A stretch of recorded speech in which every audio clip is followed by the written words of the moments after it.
આ મનોરથના અવસરે ઉપસ્થિત મારા પ્રિય અનુજ ચિરાયુષ્યમાન શ્રી અક્ષય કુમારજી, આ સુંદર મજાના સત્સંગ સત્રના મુખ્ય મનોરથી એવા અમારા સેવાભાવી એવા જગદીશભાઈ બળેજા અને એમનો સમગ્ર પરિવાર, અને આયોજનમાં જેમણે ખૂબ ઉત્સાહથી સેવા કરી છે, સક્રિય રહ્યા છીએ એવા તમામે તમામ વૈષ્ણવ કાર્યકર્તાઓ, આજે પ્રથમ દિવસે આપણે પહેલાંથી જ બહુ મોડા છીએ, પરંતુ એવું થઈ શકે કે અમે સવારે પણ આવી જાત, પણ આજે આપણે મેષ સંક્રાંતિનો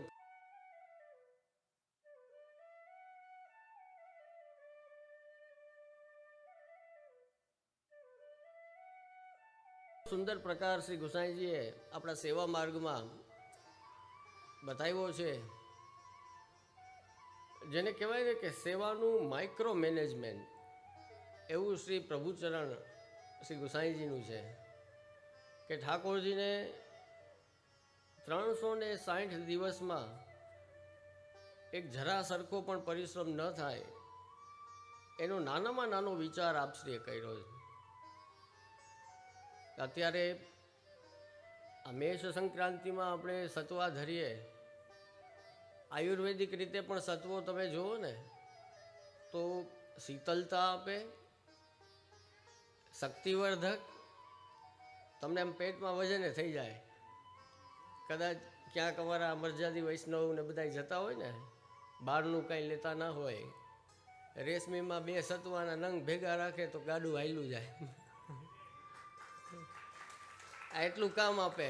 હા, એટલે પુષ્ટિ માર્ગ એવો છે કે મહાપ્રભુજીએ, હું તો એમ કહું છું કે ખાલી ઠાકોરજીનું જ ધ્યાન રાખ્યું એમ નહીં, પણ આપણું બહુ ધ્યાન રાખ્યું છે. સેવ્યનું તો ધ્યાન રાખ્યું જ છે, પણ સેવા કરવાવાળાનું બહુ ધ્યાન રાખ્યું છે. ઋતુ અનુસાર ઉષ્ણકાલ હોય કે શીતકાલ હોય, શીતકાલમાં આપણે ઉત્તરાયણ થાય, જ્યારે મકર સંક્રાંતિ હોય, મેષ સંક્રાંતિમાં સત્વો ધરીએ અને મકર સંક્રાંતિમાં તિલવા ધરીએ, તો એ તિલવા પણ એવા, એ સમયને અનુરૂપ, શક્તિવર્ધકના શક્તિવર્ધક, આખા શરીરમાં ઓઇલિંગે કરી દે અને ગરમી પણ આપે તમને. તો કેટલો સુંદર પ્રકાર કે સેવા વિશે એક વિચાર કરીએ તો આપણને સીધી રીતે સમજાઈ જાય કે શ્રી ગુસાઈજીના હૃદયમાં ઠાકોરજી માટે કેટલો ઉત્કટ સ્નેહ હશે, ત્યારે જ આવો સેવાક્રમ બને, નહીં તો ના થાય ક્યારેક. સ્નેહ વગર આવો સેવાક્રમ શક્ય જ નથી. એક આપણે ત્યાં કોઈ આવ્યું હોય ને કોઈ કહે કે ભાઈ સાચવી લેજો, 2 દિવસ મહેમાનને સાચવવાના છે, એક એમ સાચવીએ. અને એક એવી વસ્તુ છે કે જે એક એવી વ્યક્તિ છે કે જેની સાથે આપણને બહુ સ્નેહ હોય, તો કોઈ કહેવા આવે કે ના આવે તો એ આપણે સરસ રીતે સાચવી જ લેવાના હોય. તો આ ફરક છે કે અમે તમને કહીએ કે સેવા કરો, સેવા કરો, સેવા કરો ને તમે સેવા કરો, એ એક વાત થઈ, પણ જ્યારે તમારા હૃદયથી સ્નેહ થાય ને કે મારા પ્રભુને પરિશ્રમ ના થાય, ત્યારે સેવા સાચી સમજવાની કે હવે આ સેવા બરાબર થાય છે. આ કહેવાનું કારણ એટલું જ કે આ અદ્ભુત સેવા માર્ગ જે આપણને શ્રી મહાપ્રભુજી ગુસાઈજીની કૃપાથી પ્રાપ્ત થયો છે, એ જે સેવા અને કથા કરે છે એના માટેના આ 16 ગ્રંથો છે. જેમને જેમને પુષ્ટિ ભક્તિ માર્ગ ઉપર ચાલવામાં જ્યાં કોઈ સમસ્યા આવી, કોઈ કાંઈ નડતર થયું, કાંઈ તકલીફ થઈ, તો એ દૂર કરવા માટે જ શ્રી આચાર્ય ચરણે આ ગ્રંથો લખ્યા છે, જેને આપણે શ્રી વલ્લભ ગીતા પણ કહી શકીએ, પુષ્ટિ માર્ગનું એક માળખું પણ કહી શકો તમે, કે ષોડશ ગ્રંથ સમજી લ્યો, ષોડશ ગ્રંથને જાણી લ્યો તો સેવા, સમર્પણ, સત્સંગ, અનન્યતા, એ જે કાંઈ આજ્ઞાઓ પ્રમુખ આજ્ઞાઓ આપણા આચાર્યોની છે એને સમજી ગયા. વૈષ્ણવે પોતાનું જીવન કેમ જીવવું, પોતાનો જીવન વ્યવહાર કેમ ગોઠવવો એ જાણવું હોય તો એનું એન્સાયક્લોપીડિયા એ આ ષોડશ ગ્રંથ છે. હમણાં પોરબંદરમાં અમારે એક વૈષ્ણવે એવો મનોરથ કર્યો, બધા તમે વૈષ્ણવો કરતા હોય ને કે યમનાષ્ટકના પાઠ રાખવા છે ને સર્વોત્તમજીના પાઠ રાખવા છે ને કૃષ્ણાશ્રયના પાઠ રાખવા છે ને એમાં અલગ અલગ બધા પાઠના મનોરથ થતા હોય. આ વૈષ્ણવે એવો મનોરથ કર્યો કે 16 ગ્રંથના પાઠ રાખવા, ષોડશ ગ્રંથના પાઠ. એ હમણાં થોડા દિવસ પહેલાં જ થયો હતો. મને બહુ આનંદ થયો. મેં વૈષ્ણવને કહ્યું કે સારું થયું આવો મનોરથ જાગ્યો તમને. તો ઘણા બધા વૈષ્ણવો છે જેને 16 ગ્રંથના નામે નથી ખબર, એને તો ખબર પડી જશે. આ બાનાથી નામ તો ખબર પડી જશે. તો એ આપણા માટે દુઃખની અને દુર્ભાગ્યની વાત કહેવાય કે શ્રી આચાર્ય ચરણે આટલો પરિશ્રમ લઈને આ 16 ગ્રંથો લખ્યા અને વર્ષોના વર્ષ નીકળી જાય, જિંદગી નીકળી જાય. વૈષ્ણવનો દીકરો હોય પણ 16 ગ્રંથના નામે ના આવડતા હોય. ગ્રંથની અંદર લખ્યું હોય તો પછીની વાત છે, મારા નામે 16 ગ્રંથ ક્યાં ક્યાં છે ને નામે નથી આવડતું. હવે સમય ને સ્થિતિ એવી છે, એનું કામ કરશે અને જાગૃત જે છે એ પોતાનું કામ કરશે. તો વધારે સમય નહીં લેતા, પણ શ્રી આચાર્યચરણની ખાસ આજ્ઞા છે કે શાસ્ત્રમ અવગત્ય મનોવાગ દેહે કૃષ્ણ સેવ્ય સ્મર્તવ્યશ્ચ. એટલે કે કૃષ્ણની સેવા અને સ્મરણ કરવાના છે, પણ કેવી રીતે? તો કે શાસ્ત્રમ અવગત્ય, શાસ્ત્રને બરાબર જાણીને જોઈને કરવાના છે. પછી મન, વાણી અને કાયાથી. એમને ઓલું આપણી ભાષામાં કહું તો શું, આડેધડ નહીં. ન કોઈ ઋતુ જોવે, ન કોઈ દિવસ જોવે, સીધો ઘંટડીને ધુવાડો ને દીપને લઈને કૃષ્ણને પૂજવા માંડે. એમ આપણી સેવા નથી, સમજાણો ને? એટલે મહાપ્રભુજી ખાસ આજ્ઞા કરે છે કે શાસ્ત્રને જોવો, પ્રભુના મહાત્મ્યનું જ્ઞાન લ્યો, પ્રભુને શું સોહાય છે, શું પ્રતિકૂળ છે, શું અનુકૂળ છે, એ બધો વિચાર કરીને સેવા કરો. તો આપણા માટે શાસ્ત્ર કઈ રીતે સમજવા આપણે? તો શ્રી મહાપ્રભુજીએ પુષ્ટિ માર્ગના મુખ્ય 4 પ્રમાણ, વેદાહ શ્રી કૃષ્ણ વાક્યાની વ્યાસસૂત્રાણી ચૈવહી સમાધિ ભાષા વ્યાસસ્ય પ્રમાણમ એતત ચતુષ્ટય. આ 4 પ્રમાણ શ્રી આચાર્ય ચરણે લીધા અને એના આધાર ઉપર આખો પુષ્ટિ માર્ગ.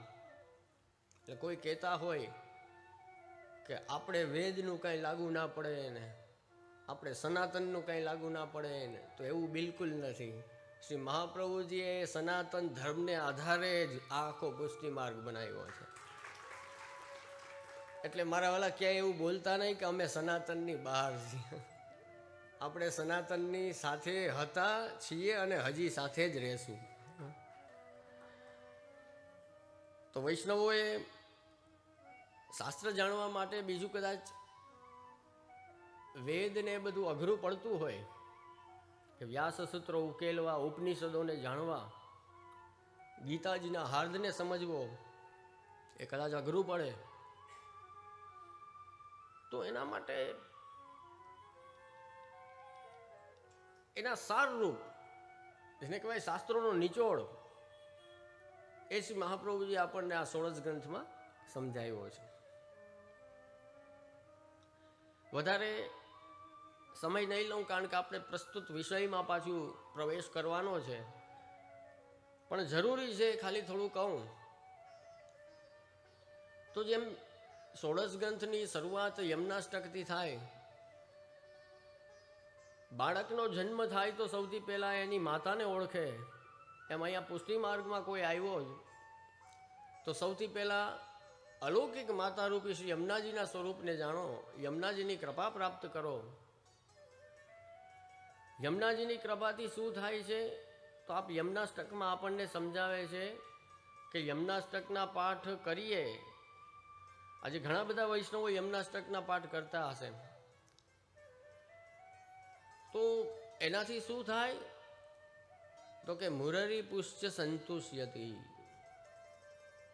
ભગવાનની સંતુષ્ટિ એનાથી થાય. સમસ્ત દુરિતક્ષયો ભવતી વૈ મુકુંદે રતિ. જે કાંઈ નડતરો છે આપણા અને ઠાકોરજી વચ્ચેના, એ નડતરો, એ બાધાઓ, એ સ્પીડ બ્રેકરો, એ બધા દૂર થાય અને ઠાકોરજી સુધી કે જે આપણને થતો નથી એવો પ્રેમ, જે બધે થઈ જાય છે તરત, પણ ઠાકોરજીમાં નથી થતો એ પ્રેમ ત્યાં થઈ જાય તરત. યમુનાજીની કૃપા છે. આપણે પેલું બધું બહુ લઈએ, ન જાતું યમ યાતના, જો યમની યાતના ના આવે તો એવા પાપ કર્યાથી બીક લાગે? યમ યાતનાની એવા પાપ ના કર્યા હોય તો બીવાની શું જરૂર છે?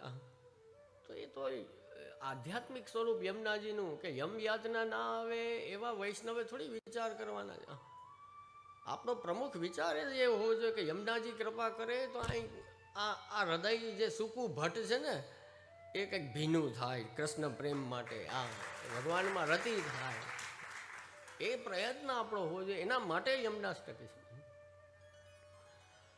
પછી બાલબોધ છે, સિદ્ધાંત મુક્તાવલી છે, કે બાળક જેમ મોટું થાય, બાલબોધમાં આપ આજ્ઞા કરે છે કે સર્વ સિદ્ધાંત સંગ્રહમ, જે બીજા વાદો, વિચારો, દર્શનો છે એ આપે સમજાવ્યા છે. સિદ્ધાંત મુક્તાવલીમાં આપે પોતાનો સિદ્ધાંત કયો કે કૃષ્ણ સેવા સદા કાર્ય, કે પોતાનું ચિત્ત એમાં લાગેલું રહે ઠાકોરજીમાં, કે ચેતસ્તત પ્રણમ સેવા. અને કેવી રીતે સિદ્ધ થાય? તો કે તત્સિદ્ધ્ય તનુવિતજા કરતા રહ્યો એટલે ચિત્ત પરોવાય, અને પછી એક દિવસ માનસી સા પરામતા. તો એ સિદ્ધાંત મુક્તાવલીમાં આપણને સમજાયું. અત્યારે હું ખાલી સ્પર્શ જ કરું છું થોડો. પછી આપણને એમ થાય કે કૃષ્ણ સેવા આપણને કેમ કરવાની? કોઈ બાળકને એમ થાય, જે વર્ણના, જે ઘરમાં જન્મ લીધો હોય બાળકે, એ પ્રમાણે એનો પિતા એને સમજાવે કે આપણે બ્રાહ્મણ છીએ, કે આપણે આ છીએ, કે આપણે આ છીએ, એટલે આપણે આ કરવાનું છે. તો ચોથો ગ્રંથ છે પુષ્ટિ પ્રવાહ મર્યાદા. આપણને એમ થાય કે આપણે કેમ કૃષ્ણ સેવા કરવાની? તો મહાપ્રભુજી સમજાવે છે કે તું પુષ્ટિ જીવ છો, એટલા માટે તારું ઠાકોરજીએ એને શ્રીઅંગમાંથી ઉત્પન્ન કરેલો છે પોતાની સેવા કરવા માટે જ, એટલા માટે તું આ સૃષ્ટિ છે. પુષ્ટિ પ્રવાહ મર્યાદા સિમ્પલ રીતે ખાલી તરત જ સમજવું હોય તો એક વચ્ચે કેન્દ્રમાં ભગવાન બિરાજે છે. હવે તમારે વર્તુળ કરવાનું છે, રાઉન્ડ કરવાનો છે, તો એ ભગવાનથી પછી એક રાઉન્ડ કરશો ને આખો ગોળ, એટલે એ નાનકડો થશે. પછી થોડી જગ્યા છોડીને બીજો રાઉન્ડ કરો, એટલે એ નાનો રાઉન્ડ જે થયો એનાથી તો મોટો જ થશે ને. એક કાગળ ઉપર ટ્રાય કરી લેજો. પછી ત્રીજો રાઉન્ડ કરજો, એટલે એ એનાથી મોટો થશે. તો એક્ઝેક્ટલી એ જ સમજવાનું છે કે ઠાકોરજીના સૌથી નજીકની જે સૃષ્ટિ છે એ પુષ્ટિ સૃષ્ટિ છે, ને એનો રાઉન્ડ હંમેશા નાનો જ રહેવાનો. એટલે બહુ એવા હરખુડા ના થતા આખા જામનગરને આખા ગુજરાતને વૈષ્ણવ કરી દે, હું નથી કરવા. નથી કરવા. પુષ્ટિ સૃષ્ટિ છે એટલી જ રહેશે. નહીં તો હું ને બાવા અને હજી અમારા બંને ભાઈ બીજા, અમે ચારેય ભેગા થઈને 40 દી શિબિર કરીએ ને તો એ નથી આવવાનો, એ નથી જ આવવાનું. જે અધિકારી છે, જે પુષ્ટિનો જીવ છે, જે પુષ્ટિનો અધિકારી છે, એ જ ઠાકોરજી સુધી પહોંચી શકે. શાસ્ત્રમાં બહુ સુંદર કહ્યું છે કે પ્રભુ છે ને કૌસ્તુભ મણિ ધારણ કરે છે અહીંયા હૃદયમાં. એનો પ્રકાશ જ એટલો બધો છે કે કદાચ ઠાકોરજીની સામે તમે રૂબરૂ જાઓ ને કદાચ કૃપા થાય અને આવિર્ભાવ થઈ ગયો, પ્રભુ પ્રગટ થઈ ગયા આપણી સામે, તો એ ઓલા મણિનો પ્રકાશ, કૌસ્તુભ મણિનો પ્રકાશ જ એટલું બધું વધારે છે કે આપણી આંખો અંજાઈ જાય, કે દર્શન જ ના થઈ શકે. એમાં જે સાચો એનો જીવ હશે ને, એ મણિના પ્રકાશથી આકર્ષાયા વગર પ્રભુ સુધી પહોંચી શકે. તો એ પુષ્ટિ સૃષ્ટિ છે, એ સૌથી નજીક અને સૌથી નાની છે. પછી એનાથી મોટો રાઉન્ડ છે એ મર્યાદા ભક્તોનો છે, અને એનાથી મોટો રાઉન્ડ છે એને તો કંઈ લાગુ પડતું જ નથી. સાચી સૃષ્ટિ જે છે, ભગવાનની સાચી સૃષ્ટિ કોઈ હોય ને, તો એ જેમ કહ્યું ને ગીતાજીમાં દૈવાસુર, દેવી અને આસુરી બે પ્રગટાવી આપે. તો એ જે પ્રવાહી માર્ગી છે બધા, જે પ્રવાહ ભાવ છે, કે જે પ્રવાહમાં જ, પ્રવાહ એટલે જે વહેતો રહીએ, લૌકિક ભાવસાગરમાં વહેતો રહીએ, એ સૃષ્ટિ. તો આપણે સેવા એટલે કરવાની છે કે આપણે પુષ્ટિ જીવ છીએ, દૈવી સૃષ્ટિમાં છીએ. પછી સેવા કેવી રીતે કરવાની? તો કે સેવકાનામ યથા લોકે વ્યવહાર પ્રસિદ્ધ્યથી. આપે સિદ્ધાંત રહસ્યમાં પુષ્ટિ માર્ગનો સમર્પણનો સિદ્ધાંત સમજાવ્યો કે સેવા એવી રીતે કરવાની છે. ને એ ગ્રંથો જેમ જેમ આગળ ભણતા જાઓ, એ ક્રમ જ એવી રીતે આપે ગોઠવેલો છે કે બધા ધીરે ધીરે એ પુષ્ટિ બાલ છે ને, જે બાળક નાનું, એ હવે મોટું થતું જાય. હવે સમર્પણનો સિદ્ધાંત જાણ્યા પછી, સેવા કેમ કરવી એ જાણ્યા પછી, કિશોરાવસ્થામાં આવે છે. અને કિશોરાવસ્થામાં આવે કે જેને આપણે ટીન એજ કહીએ, ટીનેજર્સ કહે ને, આજ એ ટીનેજર્સ બધા કન્ફ્યુઝ બહુ હોય, એનું સ્ટેટ ઓફ માઇન્ડ હોય ને વિવરિંગ હોય. વિવરિંગ મીન્સ 2-2 કલાકમાં ફરે, 2-2 દિવસમાં ફરે. જેમ 10th વાળાને કોઈને પૂછો ને, 10thમાં કોઈ ભણતો હોય તો એને ખાલી એક જ પ્રશ્ન પૂછો ને કે શું કરવું છે આગળ, પછી સાયન્સ, કોમર્સ, આર્ટ્સ, ત્યાં જ મૂંઝાઈ જાય બિચારા કે હા હવે કંઈક નક્કી કરવું. એવી રીતના તો કેટલા બધા પ્રશ્નો એને થતા રહેતા. એ ઉંમર એવી છે, એ ઉંમરનું સ્ટેજ એવું છે કે બાળક એ ટાઈમે વિચારતો બહુ હોય, એના મનમાં પ્રશ્નો બહુ જાગતા હોય. તો અહીંયા પુષ્ટિમાર્ગીય રીતે આપણે જ્યારે ટીનેજની અવસ્થામાં પ્રવેશ કરીએ, ત્યારના ગ્રંથો ક્યાં આવે છે? તો કે ચિંતા અને ઉદ્વેગનું સ્ટેજ છે. એટલે મુક્ત થવા માટે મહાપ્રભુજીએ નવરત્નનો ગ્રંથ આપ્યો. એને વધારે દ્રઢ કરવા માટે અંતઃકરણ પ્રબોધ આપ્યો. અંતઃકરણના 4 સ્ટેજ હોય: મન, બુદ્ધિ, ચિત્ત, અહંકાર. એ ચારેયને બેલેન્સ અને લેવલ લેવા માટે આ 4 ગ્રંથો છે. તો નવરત્ન, અંતઃકરણ પ્રબોધ, વિવેક, ધૈર્યાશ્રય, કે જે આપણો આ ગ્રંથ છે, એ પણ એના માટે જ છે. અને પછી આશ્રય કરવો એની આજ્ઞા કરી, અને કોનો કરવો? તો એના માટેનો કૃષ્ણાશ્રય ગ્રંથ છે, કે સર્વ સામર્થ્યવાન એવા કૃષ્ણનો આશ્રય કરવો.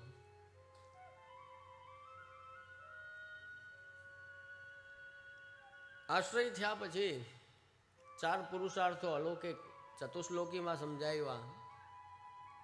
જે બીજ ગુરુદેવે આપણા હૃદયમાં બ્રહ્મસંબંધ દ્વારા વાવ્યું છે, એને વૃક્ષ કેમ બનાવવું એ ભક્તિવર્ધિનીમાં સમજાવ્યું, કે તમારી ભક્તિને કેમ પુષ્પિત, પલ્લવિત અને ફલિત કરવી. એના માટે આપે ત્યાગાત શ્રવણ કીર્તનાથની આજ્ઞા કરી છે, કે સાંભળો અને કીર્તન કરો.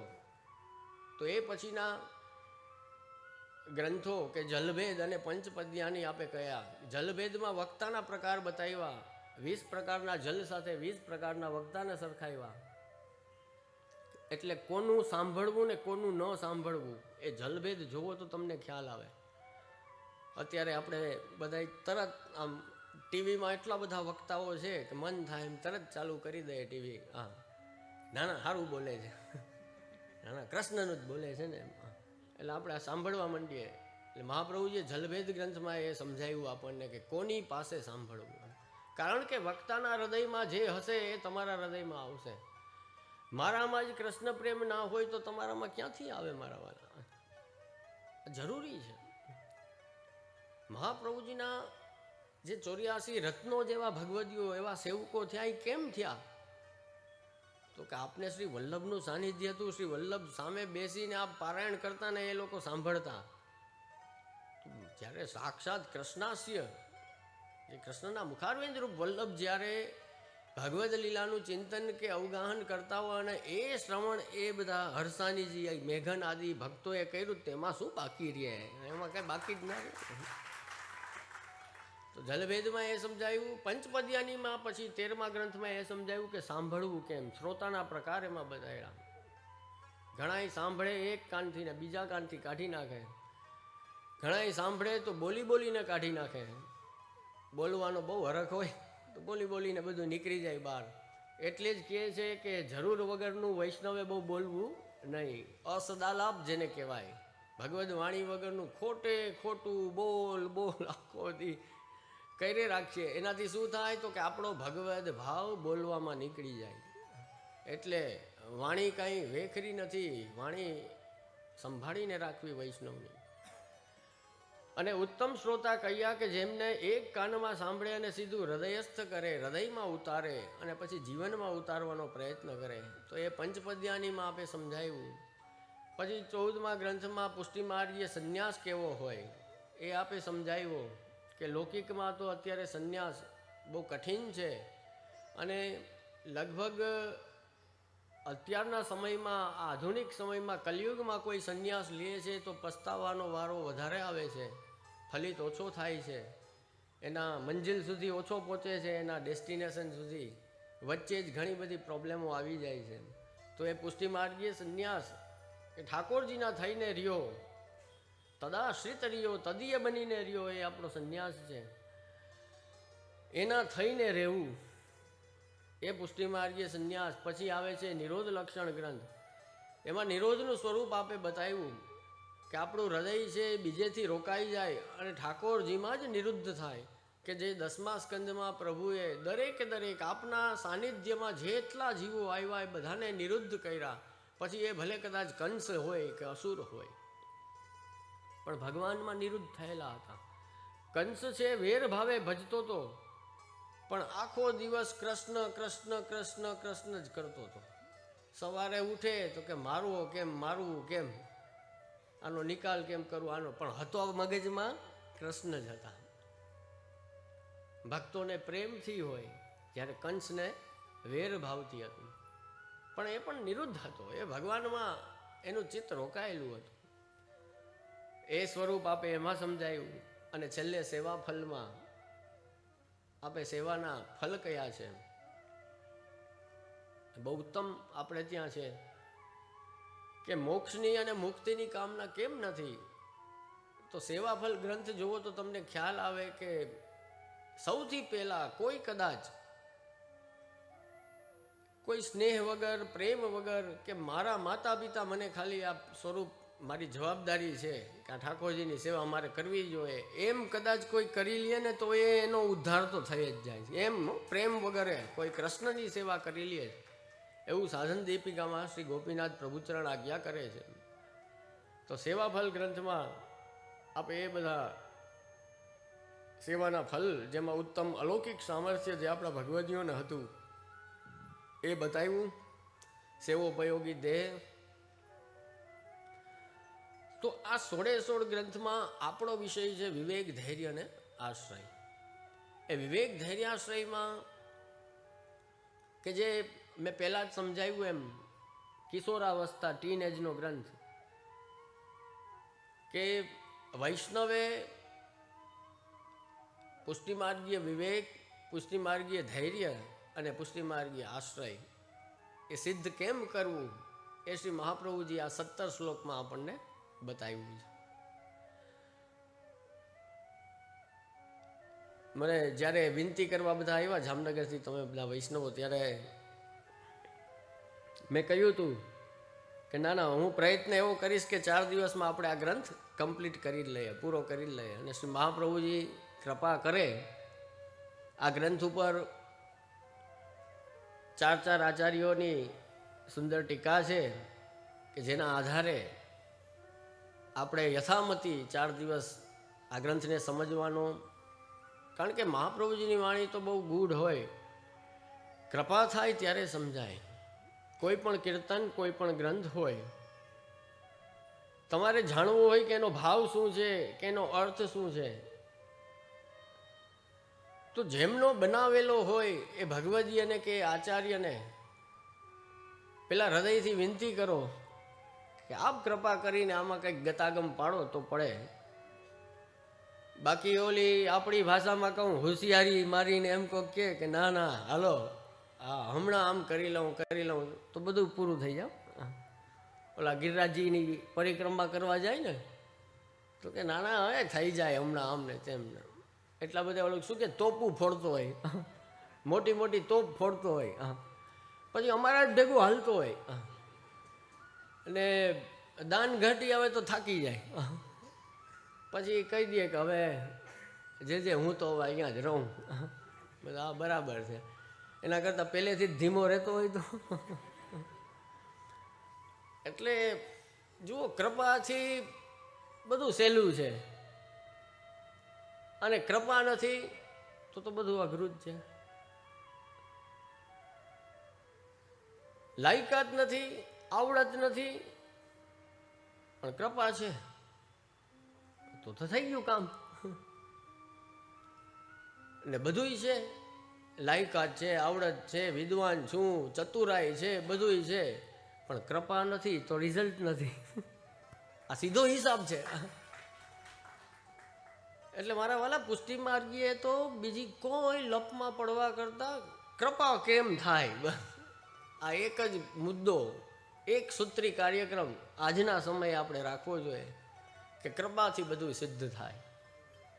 તો શ્રી મહાપ્રભુજી અને આચાર્યો કૃપા કરે. આપણે પંચમ કુમાર શ્રી રઘુનાથજીની ટીકાનો આધાર લેશું, અને સાથે સાથે શ્રી નરસિંહલાલજી મહારાજની વ્રજભાષા ટીકા પણ આ ગ્રંથ ઉપર સુંદર પ્રાપ્ત થયેલી છે.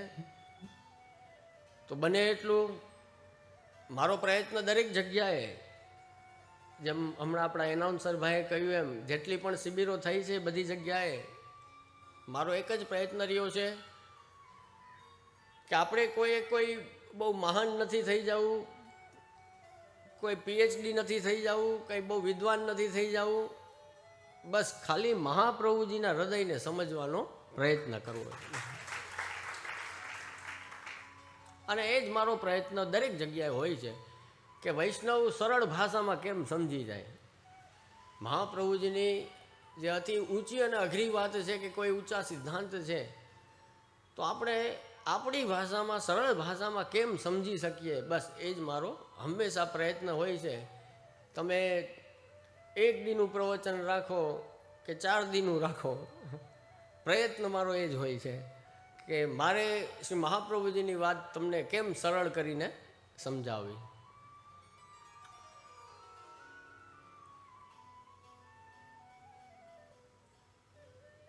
વિવેક ધૈર્યાશ્રય લૌકિક રીતે જો સમજીએ તો લૌકિકમાં એ આપણે અહીંયા કહેવાય કે નમે તે સબને ગમે, બરાબર ને. જે કામ તમે વટથી ના કરી શકતા હો ને, એ આ ટ્રાય કરો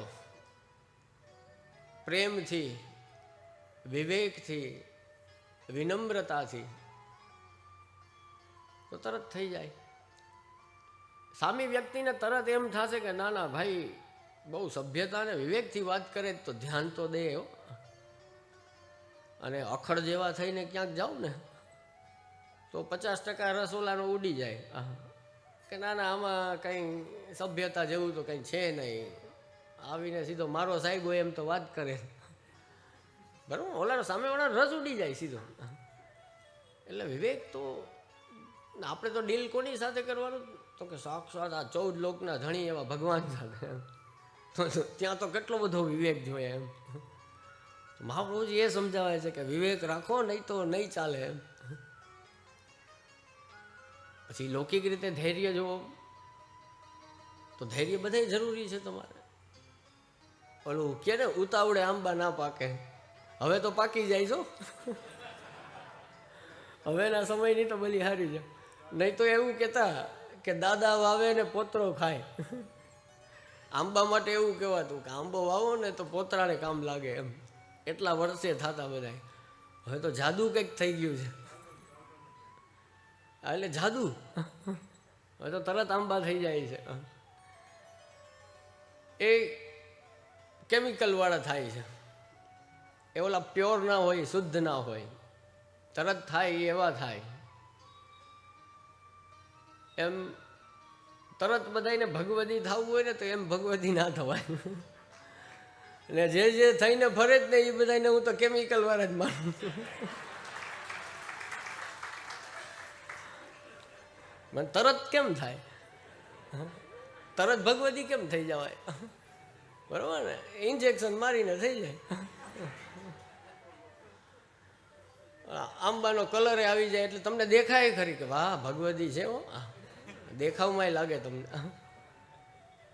ઓમ અંદર કાંઈ ના હોય, જેમ આંબામાં અંદર એ કાંઈ હોય નહીં, ખાલી દેખાવ સરસ હોય એના જેવું. ને દેશી હિસાબથી જેમ જૂનવાણી આપણી રીત હતી એમ પકાવો હોય ને તો એ ઓરિજિનલ આમ્રફલ જેને કહેવાય, ઠાકોરજીને પ્રિય છે, એ આંબો વ્યવસ્થિત તો થાય. એમ ભગવદીઓ એ તો થાય કે જે વિવેક રાખે, ધૈર્ય રાખે અને આશ્રય જેનો મજબૂત હોય. અને પછી જો સ્નેહ થાય ને એની શું વાત કરવી.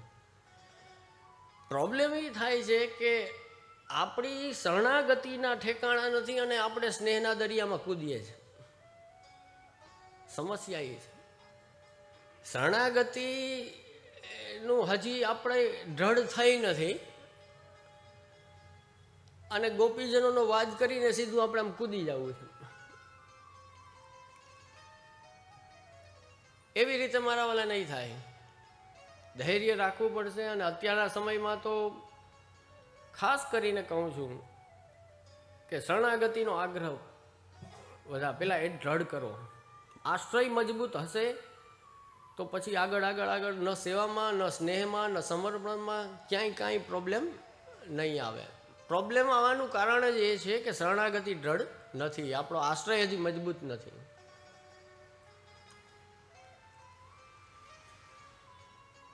ને અહીંયા એક ચોખવટ કરી દઉં કે શ્રી મહાપ્રભુજીએ 16 ગ્રંથો માત્ર ને માત્ર પુષ્ટિ માર્ગીય વૈષ્ણવ કે જે સેવા કથામાં રત છે, કે જે પુષ્ટિ માર્ગીય બ્રહ્મ સંબંધી છે અને ભક્તિ માર્ગ ઉપર ચાલવા માગે છે, એના માટે જ આ ગ્રંથો છે. એટલે તમારા મિત્ર કોઈ બીજા એવા હોય તો એને વાત કદાચ સમજાવજો, પણ જે પુષ્ટિ માર્ગીય નથી એની પાસે આ બધું કહેવાનો કોઈ અર્થ રહેતો નથી. એના માટે ઓલું પેલું કે ને ફોર્મમાં હોય NA, નોટ એપ્લિકેબલ, એના માટે આ નોટ એપ્લિકેબલ છે. હા, એને મહાપ્રભુજીની વાણી કેટલી ઉત્તમ છે એ મહાત્મ્ય સમજાવો તમે જરૂર, પણ આપણે એક વૈષ્ણવ તરીકે એ સમજવાનું છે કે આ વાણી છે એ સેવા સ્મરણ જેને કરવા છે એના માટેની છે. બરાબર? તો હવે આપણે ગ્રંથમાં પ્રવેશ કરીએ. પહેલો જ શ્લોક આપે કહ્યું કે વિવેક ધૈર્ય સતતમ રક્ષણીય તથાશ્રય વિવેકસ્તુ હરિ સર્વમ નિજેચ્છાત કરીષ્યતિ. આ મૂળ વિવેક. મોટામાં મોટો વૈષ્ણવે કોઈ વિવેક યાદ રાખવાનો છે તો એ કયો? તો કે પ્રભુ એમની ઈચ્છાથી બધું કરશે. આ મોટામાં મોટો જેને કહેવાય ને, ટીકાકારોએ તો અલગ અલગ ભાગે પાડ્યા છે. કોઈએ 7 પ્રકારના વિવેક બતાવ્યા, કોઈએ 9 પ્રકારના વિવેક બતાવ્યા, પણ એ બધાને કમ્બાઈન કરો તો એક મુખ્ય વિવેક એ આ જ આવે છે કે હરિ એની ઈચ્છાથી બધું કરશે. હરિ કરે એ ખરી, આપણે કહીએ ને આપણી ભાષામાં, હરિ કરે એ ખરી. તો હું હરિનો હરિ છે મમ રક્ષક, એ ભરોસો જાય નહીં. અને હરિ જ્યારે પણ જે કરશે, હરિ કરે મમ હિતનું, એ નિશ્ચય બદલાય નહીં. હરિ મારું ક્યારેય ખરાબ નહીં કરે એ વિચાર રાખો. પ્રભુ અંતર્યામી છે, પ્રભુ બધું જાણવું છે, આપણું જ નહીં, આપણી ગઈ 50 પેઢીને આવતી 50 પેઢી બધી હરિને ખબર છે. તો એ આપણું ક્યારેય હિત નહીં થવા દે. હા, ક્યારેક કોઈ ઘટના એવી બને ત્યારે તાત્કાલિક આપણને એવું થાય કે લે ભગવાન આવું કેમ કર્યું હશે મારી સાથે, આવી કેમ મારો આવો કેમ સમય આવ્યો, આવા સંજોગો કેમ થયા. પણ 6 મહિના 8 મહિના વર્ષથી જવા દો તો તમને પોતાને જ એવું સમજાશે ને રિયલાઇઝ થશે કે ના ના જેદી તેદી ઠાકોરજી આ કર્યું હતું એ બરાબર કર્યું હતું. કારણ કે એમનું વિઝન, ભગવાનનું એમનું વિઝન બહુ વિશાળ છે. ભગવાન સમગ્રતામાં જોવે છે અને આપણું વિઝન છે એ બહુ નાનું છે, આપણે આટલું જ જોઈ શકીએ છીએ. દાખલા તરીકે તમે આપણે અહીં આ પટેલ સમાજમાં આવ્યા તો આ 3-4 રસ્તા છે, ત્યાં કોઈ એક જણો ઊભો હોય તો એને કેટલું દેખાય? આ સાઈડનો એક રસ્તો દેખાય, એક આ સાઈડનો દેખાય, એક આ સાઈડનો દેખાય, ને અહીંયા આ સમાજ છે એટલું દેખાય, બરાબર ને? ને હવે એક વિઝન એવું આવે, હવે તો પેલા આવે છે ને ડ્રોન કેમેરા, બરાબર ને? આકાશમાં ઉડે કેમેરો ને એ વિઝનથી બધું જોતો હોય. તો અહીંયા 4 રસ્તે ઊભો છે એને કદાચ એ રસ્તા દેખાશે, પણ ઉપર કોઈ હેલિકોપ્ટરમાંથી જોવે કે ડ્રોન કેમેરાથી એ વ્યૂને તમે જોવો ને તો તમને બીજી જામનગરની 25 ગલીઓ દેખાશે. તો વાત સમજાણી? વિઝન ભગવાનનું સમગ્રતામાં છે. ક્યારે શું આપણા માટે કામનું છે, ક્યારે તમારા માટે નકામનું છે, એ બધી જે ભગવાનને ખબર પડે ને એ આપણને ના ખબર પડે. આપણે તો જિદ્દી બાળક જેવા છીએ કે નહીં જોઈએ છે જોઈએ છે જોઈએ છે, ભગવાન કે નથી દેવું, હજી ટાઈમ નથી થયો. નાનું બાળક હોય જિદ્દી, શરદી થઈ હોય, ગંગા જમના ચાલુ હોય ને એની માની પાછળ પડી જાય, આઈસ્ક્રીમ ખવડાવ, આઈસ્ક્રીમ ખવડાવ. એટલે બુદ્ધિશાળી માં હોય તો એ તો સમજાવે ને એને. મૂર્ખમાં હોય તો લઈને ખવડાવી દે, લે ખાઈ લે. હા, બુદ્ધિશાળી માં હોય તો એને કે બેટા 2 દિવસ દવા લઈ લે, શરદી મટી જાય, તારી તબિયત બરાબર નથી, સાજો થઈ જા, 3 દિવસ પછી આઈસ્ક્રીમ હું મારા હાથે ખવડાવીશ તને, બરાબર? સમજદાર માતા હોય તો એ તો એ જ રીતના કહે ને. ઓલો તો રોવાનો જ છે, નહીં હમણાં જ ખાવું છે, ગમે એ થાય મારે હમણાં જ આઈસ્ક્રીમ ખાવું. એ તો જીદ ઉપર ચડી ગયો. નાનું બાળક છે, એની તો સમજ શક્તિ નથી, એને કોઈ લેવા દેવા નથી કે મને શરદી થયું કે તાવ થયું કે ન્યુમોનિયા થયું કે ટીબી થયું, એને કોઈ મતલબ જ નથી. એને તો નાનું બાળક છે, હરખાઈ ગયું, મન થઈ ગયું, મારે ખાવું છે એટલે ખાવું છે. માતા પિતા વિચાર કરે કે બેટા તું બીમાર છે, હમણાં ના ખા, ખાઈશ તો વધારે માંદો પડીશ. એમ જીવ છે ને એ બાળક જેવો છે, એના મનમાં કે કાં દેતા નથી ભગવાન, મારે જોઈએ છે જોઈએ છે જોઈએ છે, કાં મારું આ કામ કરતા નથી, કાં આમ નથી થતું, કેમ આમ નથી થતું, આમ નથી થતું. ઠાકોરજી કે બેટા અત્યારે બીમાર છે, તું માંદો છે, હમણાં તને દઈ દઉં તો તું મરી જઈશ, થોડોક સાજો થઈ જા, થોડુંક તબિયત તારી સારી થાય પછી તારો ટાઈમ આવશે ત્યારે આપી જ દઈશ ને. ભગવાન કોઈ બાકી રાખતા જ નથી હો. જેવા વિચાર કરશો ને એ ઠાકોરજી આપી જ દેશે તમને, વહેલું કે મોડું, હકીકત ગેરંટેડ. એમ ભગવાન શાસ્ત્રોમાં કહે છે રોજે રોજ એવો વિચાર કરો, એટલે જ કહે છે ને કે વિચારો સારા રાખો. ઘણા કહેતા હોય કે નહીં હો મારી પાસે ટાઈમ નથી, ટાઈમ નથી, ટાઈમ નથી એમ કીધે રાખે, પછી એક દી ખરેખર ટાઈમ નહીં રહ્યો. એટલે એવું બહુ બોલ ના કરાય ખોટે ખોટું. એ સાચું પડે. અમને ઘણા વૈષ્ણવ કહેતા હોય કે જે આપ આપના મુખારવિંદથી એકવાર બોલી દો એટલે થઈ જાય. એવું અમને કહે કે જે આપ બોલી દો એટલે થઈ જાય. પછી હું તમને એમ કહું તમારે એવું કરવું છે કે તમે જે બોલો એ સાચું થાય? તો કે હા એવું થાય. આમાં આશ્ચર્યથી કે હા જજે એવું થાય? મેં તો હા થાય ને. તો કે કેમ થાય? મેં ખોટું બોલવાનું બંધ કરી દે એટલે થાય. બોલતા હોય સાચું, એક લીટી બોલી ગયા ને એ સાચું પડે એ ક્યારે થાય ખબર? એના માટે વર્ષો વર્ષ સુધી સાચું જ બોલવું પડે, તો તમને વાણી સાથ આપે. નહીં તો વાણીએ ભાગી જાય કે આ તો ખોટો દીમાં 17 વાર ખોટું બોલે, આને સાથ આપવાનો મતલબ જ નથી. ને જી સાચું સાચું સાચું સત્ય જ બોલતો હોય, વર્ષોના વર્ષો તમે સત્ય બોલ્યા હોય, પછી કદાચ તમારી વાણીમાંથી એમને એમ નીકળી ગયું હોય ને તો વાણી સાચું પાડી દે પછી. કે ના ના આ તો સત્યનો આગ્રહી છે, એનું કેમ ખોટું પાડવું. એટલે બાળકો નહીં, હું તમને કહું, તમે બધા સાચું બોલવા માંડો એટલે તમારું બોલેલું બધું થાય, છૂટ તમને. આપણે નાની નાની વાતમાં ખોટું બોલીએ છો ને, નાની નાની વાતમાં. અમારે એનઆરઆઈ વૈષ્ણવ આવે ને એ કહે કે જે આ ઇન્ડિયામાં આમ બધું સારું, પણ અહીંના લોકો ખોટું બહુ બોલે. નાની નાની વાતમાં ખોટું બોલે. કે આપણે જોઈએ જ છીએ કે સાવ ખોટું બોલે તોય બોલી દે. મેં તો હા બધા અહીંયા કલાકાર જાજા છે. તો કહેવાનું તાત્પર્ય એ છે કે શ્રી મહાપ્રભુજી વિવેક ધૈર્ય અને આશ્રય દ્વારા વૈષ્ણવને કોઈ પણ સ્થિતિમાં મજબૂત કરવા માંગે. દુઃખ આવશે, સુખ આવશે, પણ મજબૂતાઈ સાથે, આપણી દૃઢતા સાથે આપણો આશ્રય જળવાઈ રહે અને આપણું ભજન છૂટે નહીં, એવો મહાપ્રભુજીનો આશય છે. કે વૈષ્ણવનું કાંઈ બગડવું ના જોઈએ, વૈષ્ણવનું કાંઈ અહિત ના થવું જોઈએ. એટલા જ માટે આપ કહે છે કે સતત નિરંતર રક્ષા કરો વિવેક અને ધૈર્ય. અને એ વિવેક ધૈર્ય કેના માટે બચાવો તો કે આશ્રયની સિદ્ધિ માટે, અથવા વિવેક અને ધૈર્યની સાથે સાથે આશ્રયનું પણ રક્ષણ કરો. પણ વિવેક ધૈર્ય બંને હશે ને એટલે ઓટોમેટિક આશ્રયનું રક્ષણ થતું જ રહે છે.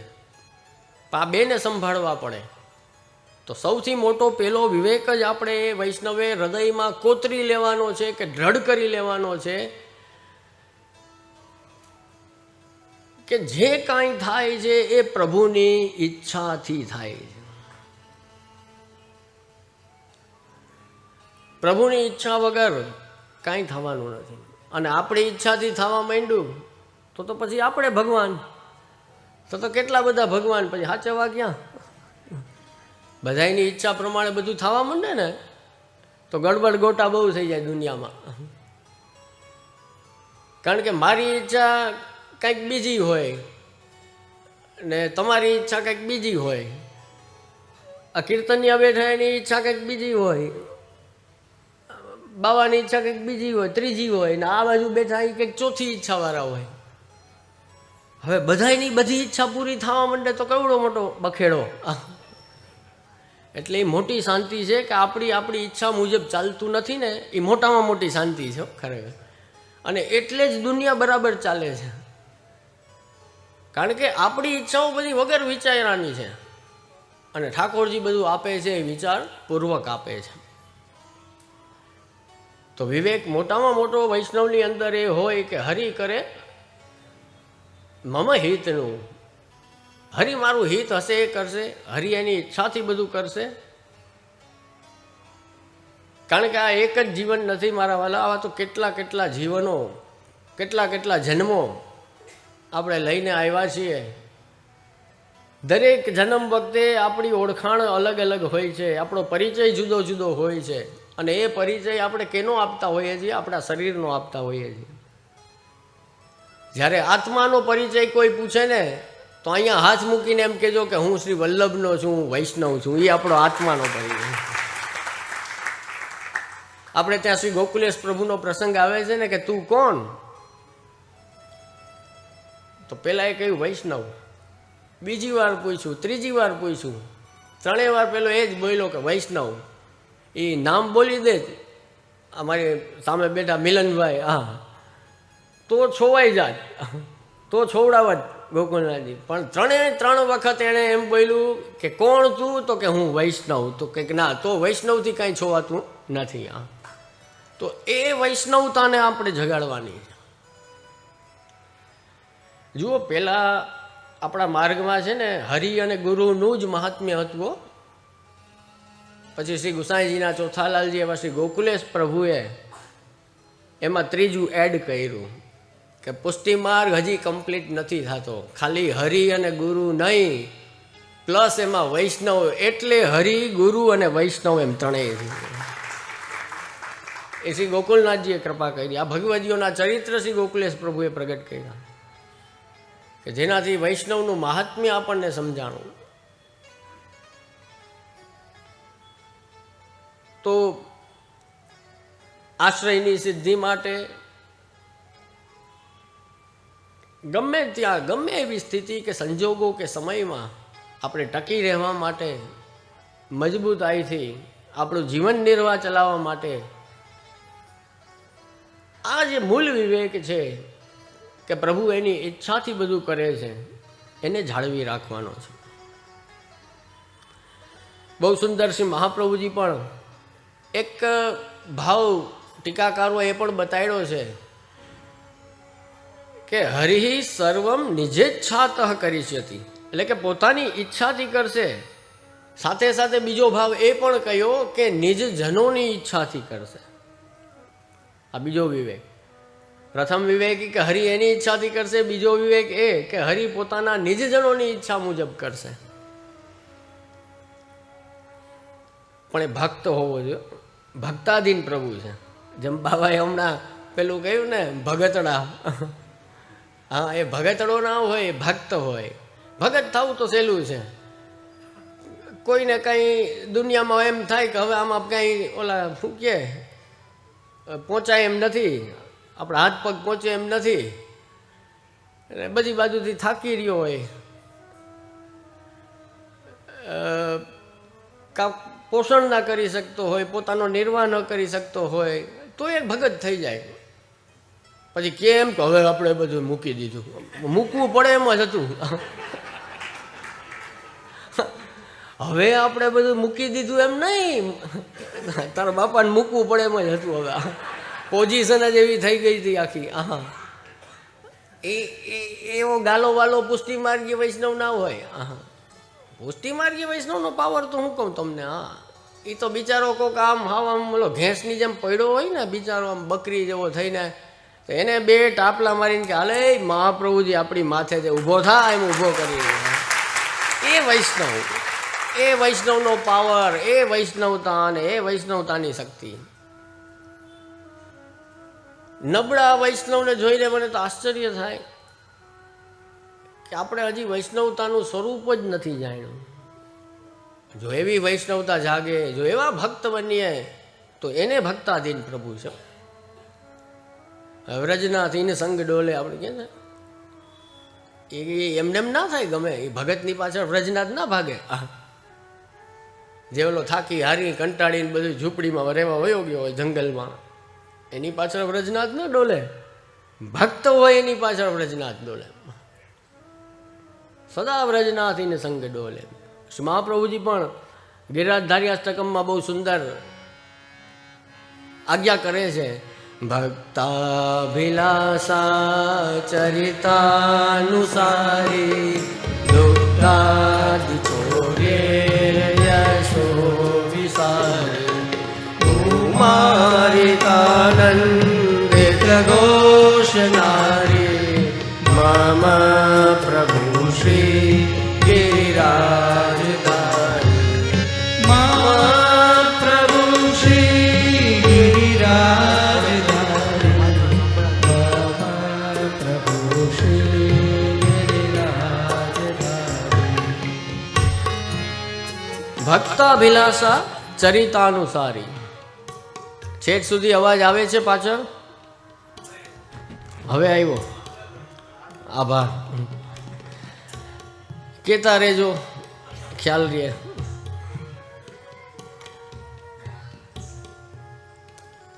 ભક્તની અભિલાષા અનુસાર પોતાનું ચરિત્ર કરનાર. બોલો, જો કેટલી સુંદર વાત મહાપ્રભુજી ગિરિરાજધારી અષ્ટકમમાં કરે છે. ભક્તાભિલાષા ચરિતાનુસારી. ઘણા કહે છે ને, વેદમાં લખ્યું છે અવડા મોટા ભગવાન જેને કોઈ આકાર નથી, નિરાકાર છે, એને ખવડાવવાની શું જરૂર, નવડાવવાની શું જરૂર, એને ભોજનની થોડી ભૂખ લાગે, એને ઊંઘ થોડી આવે કે પોઢાડવા, એને સ્નાનની થોડી જરૂર, એના કોઈ આકાર નથી, એના નથી હાથ નથી પગ, એવું ઘણા કહેતા હોય ને. શ્રી મહાપ્રભુજી કહે છે કે સાચી વાત છે, ભગવાન નિરાકાર છે. વેદમાં એ લખેલું છે કે નિરાકાર છે, પણ એ જ ભગવાન, એ જ વેદમાં પાછું લખેલું છે કે જ્યારે કોઈ ભક્તનો મનોરથ હૃદયમાં જાગે અને એવો ઉત્કટ તાપ થાય ત્યારે પ્રભુ એ ભક્તનો મનોરથ પૂરો કરવા માટે સાકાર પણ બની જાય છે. ભક્તાભિલાષા ચરિતાનુસારી લુપ્તાદિ છોડ્યે યશો વિસારી કુમારિતાનંદિત ઘોષનારી મમ પ્રભુ શ્રી ગિરિરાજધારી મમ પ્રભુ શ્રી ગિરિરાજધારી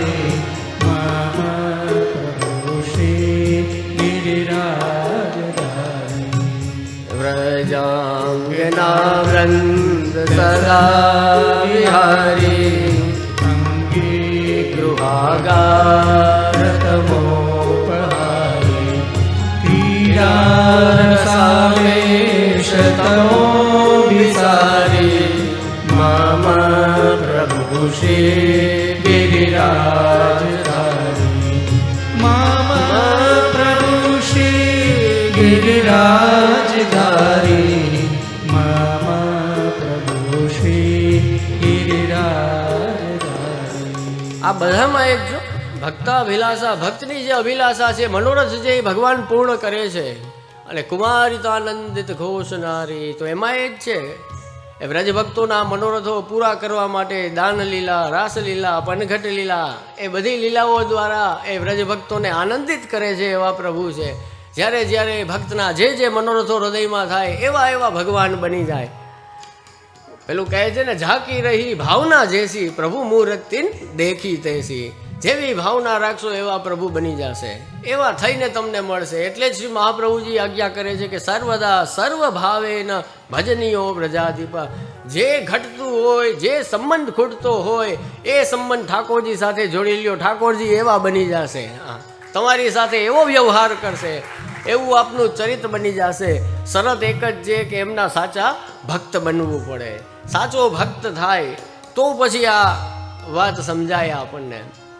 બહુ સુંદર સુંદર ગિરિરાજધાર્યાષ્ટકમ પણ તમે અર્થના અનુસંધાન સાથે સમજો તો ખૂબ આનંદ આવે તમને. દુગ્ધાધિ ચોરીએણ, તો જો યશો વિસારી, ચોરીમાં કોઈનું નામ થાય, ચોરને તો બધા હલકું કામ ગણે ને, કે ચોરી તો હલકું કહેવાય. આ ભગવાનનું ઐશ્વર્ય છે કે માખણ ચોરી ચોરીને આપે એનો એ યશનો વિસ્તાર, યશો વિસારી. ભગવાન કોણ? તો ભગવાન રણ છોડીને ભાગ્યા તો એ યશ થયો. બોલો, લૌકિકમાં કોઈ રણ છોડીને ભાગે તો ભાગેડું કે બધાય. અહીંયા ભગવાને પોતાના ભક્તોના હિતનો વિચાર કર્યો હતો તો કે ઘણી ઘણી બધા હેરાન થાય છે. એ સમયે ભગવાનને યોગ્ય લાગ્યું કે અત્યારે રણ છોડી દેવું એ બધાના હિતમાં છે. તો આપનો એમાં પણ જોવો જય જયકાર થયો. આપણે બોલીએ ડાકોરમાં જઈને, મંદિરમાં કોણ છે? રાજા રણછોડ છે. વિચારો છે ને, માખણ ચોરી ચોરીને પણ યશ થયો છે, રણછોડ થયા તો એ યશ થયો છે. એવા ભગવાન છે. એ બધું કેના માટે કરે છે? પોતાના ભક્તો માટે કરે છે. ભક્તાભિલાષા ચરિતાનુસારી, તો કે કોણ? તો મમ પ્રભુ શ્રી ગિરિરાજધારી. આ ખાલી ઉતારી લ્યો ને અહીંયા, ગમે જગ્યાએ હોવ તમે, ગમે સ્થળે હોવ, મમ પ્રભુ શ્રી ગિરિરાજધારી, મમ પ્રભુ શ્રી ગિરિરાજધારી, મમ પ્રભુ શ્રી ગિરિરાજધારી. કોઈ તમારું કોઈની તાકાત નથી. કોઈક બાજવા આવ્યું હોય ને એ માંડી વાળે, હા, એ હમણાં નથી બાજવું, પછી વાત. ભગવદ નામનો પ્રતાપ છે. હા, કદાચ કોઈ કેવાય પણ હેતુથી આવ્યું હોય તમારી સામે, તમારા મનમાં ભગવદ નામ ચાલુ હોય, એ ગિરિરાજ ધરણનો પાવર તમારી અંદર ખાલી સ્ટાર્ટ તો કરો, જોઈન્ટ તો કરેલું જ છે બ્રહ્મ સંબંધ વખતે, પણ તમારે ચાલુ નથી કરવું. ઓલી સ્વિચ ચાલુ તો કરો એકવાર, તો એ પાવર ચાલુ થાય ને. બરાબર, છેડા દઈ દીધા, બધું ફિટિંગ કરી દીધું, બધું કરી દીધું. અમે મહાપ્રભુજીથી લઈને અત્યારે એક કરેક્શન થોડું મને યાદ આવ્યું એ કરી દઉં. આ ભાઈએ 16મી પેઢી કહ્યું, પણ હું 17મી પેઢીએ છીએ. હા, એટલે હા ના બસ મને હમણાં યાદ આવ્યું, એટલે ખાલી થોડું કરેક્શન ખાલી. 16મી નહીં પણ 17મી પેઢીએ મહાપ્રભુજી કૃપા એમની. હા, તો ત્યારથી લઈને જો શ્રી મહાપ્રભુજીથી લઈને અત્યારે 17, 18 પેઢી બાળકોની થઈ ગઈ. એ બધા વલ્લભકુળનો પ્રયત્ન એક જ છે. સૌથી વધારે અમને પ્રસન્નતા કેમાં થાય છે? કોઈ પણ વલ્લભકુળના બાળક પાસે જઈને વિનંતી કરશો, મારી ગેરંટી તમને આખા ભારતભરમાં જ્યાં જ્યાં પણ બાળકો બિરાજે ત્યાં જઈને વિનંતી કરશો કે જે મારે ઠાકોરજી પૂછતાવા છે, એટલે ખૂબ પ્રસન્નતા થશે એમને. કારણ કે જે બીજ વાવ્યું છે બ્રહ્મ સંબંધ વખતે, કનેક્શન આપી દીધું છે, બધું કરી દીધું છે. હવે મારા વાલા ખાલી સ્વિચ પાડો એટલે પાવર ચાલુ થઈ જાય. પણ અત્યારે એવા અઘરા છે ને બધા સ્વિચ ચાલુ જ નથી કરતા. ખબર નહીં, બીક લાગતી હશે પાવરનો ફ્લો વધી જાય તો, જાત જાતની બીક હોય. પણ હવે ખબર નહીં શું હોય, પણ સ્વિચ ચાલુ નથી થતી. એકવાર સ્વિચ ચાલુ થઈ જાય તો ઓલી કે ને તમે શું કહો મેન લાઈન, ઇલેક્ટ્રિક વાળાને વધારે ખબર પડે. મેન લાઈન જે આવતી હોય ને, તો મેન લાઈનમાં છેડા બધા જોઈન્ટ જ છે. સ્વિચ ચાલુ કરો તો ત્યાંથી પાવર ચાલુ થઈ જાય. એ મેન લાઈનનો પાવર ચાલુ થયો ને પછી આવી નાની નાની લાઈનો તો તમને દેખાય નહીં કાંઈ. એને બધાને તમે સામાન્ય ગણશો. કારણ કે કોનો પાવર છે? પ્રભુનો પાવર છે. તો ગિરિરાજ ધાર્યાષ્ટકમમાં પણ બહુ સુંદર સુંદર ભાવ આપણે બતાવ્યા છે. અંગે ગૃહા, હમણાં આપણે ગાયું ને, અંગે ગૃહાગાર તમોપહારી. તમોપહારી એટલે અંધારાને હરનારા, તમો એટલે અંધારું. તો આપણને એમ થાય કે શ્રીઅંગથી કેવી રીતે? તો માખણ ચોરવા પધારે ને, તો અત્યારે તો આ બધી લાઇટો છે, ત્યારે લાઇટો નથી. અમુક અમુક ઘરમાં અંધારા હોય, તો મહાપ્રભુજી આજ્ઞા કરે છે કે આપ માખણ ચોરવા પધારે અંધારું હોય તો આપના શ્રીઅંગમાંથી એવો પ્રકાશ નીકળે કે અજવાળું થઈ જાય. અંગેર ગૃહાગાર તમોપહારી. હા, આપના સ્વયં પ્રકાશ પ્રભુ છે. અને એ સિવાય આપણે જે આભરણ ધર્યા છે એનો પ્રકાશ, એ રત્નોનો પ્રકાશ, એ ઓલું લાઇટનું કામ કરી દે. એવા એવા સુંદર સુંદર ભાવ આ ગિરિરાજ ધાર્યાષ્ટકમમાં પણ છે. સમય ભાવને કારણે આપણે આખું તો નહીં લઈ શકીએ, પણ આ ખાલી ભાવને થોડો સ્પર્શ કરીએ. વેણુ સ્વનાનંદિત પન્નગારી, રસાચલા નૃત્ય પદ પ્રચારી, અને ક્રીડન વયસ્યા કૃતિ દૈત્ય મારી. જો રમત રમતમાં મારી નાખે ભગવાન. એમ એટલા મોટા મોટા અસુરો આવે, કેટલા બધા પૂતના 6 દિવસના હતા ત્યાંથી પૂતના આવી અને શરૂઆત થઈ ગઈ. કેટલા મોટા મોટા અસુરો બધા આવે. ક્રીડન વયસ્યા કૃતિ દૈત્ય મારી. રમત રમતમાં ભગવાન એને આમ લીલા ના કરતા આનંદથી આમ મારી નાખે. અવડા મોટા મોટા અસુરને કોઈને લૌકિક રીતે જોવે તો એમ થાય અવડો નાનકડો કાનુડો અવડો મોટો રાક્ષસ કેવી રીતે મારે? રમતમાં ભગવાન મારી નાખે. અને કેટલા બધા એને મારી નાખ્યા એમ. હા, એ ભગવાનનું સ્વરૂપ ચરિત્ર વ્રજને બચાવવા માટે આપ કરે છે. બધું ભક્તોના રક્ષણ માટે કરે છે. એ ભક્તાધીન પ્રભુ છે, ભક્ત વત્સલ છે.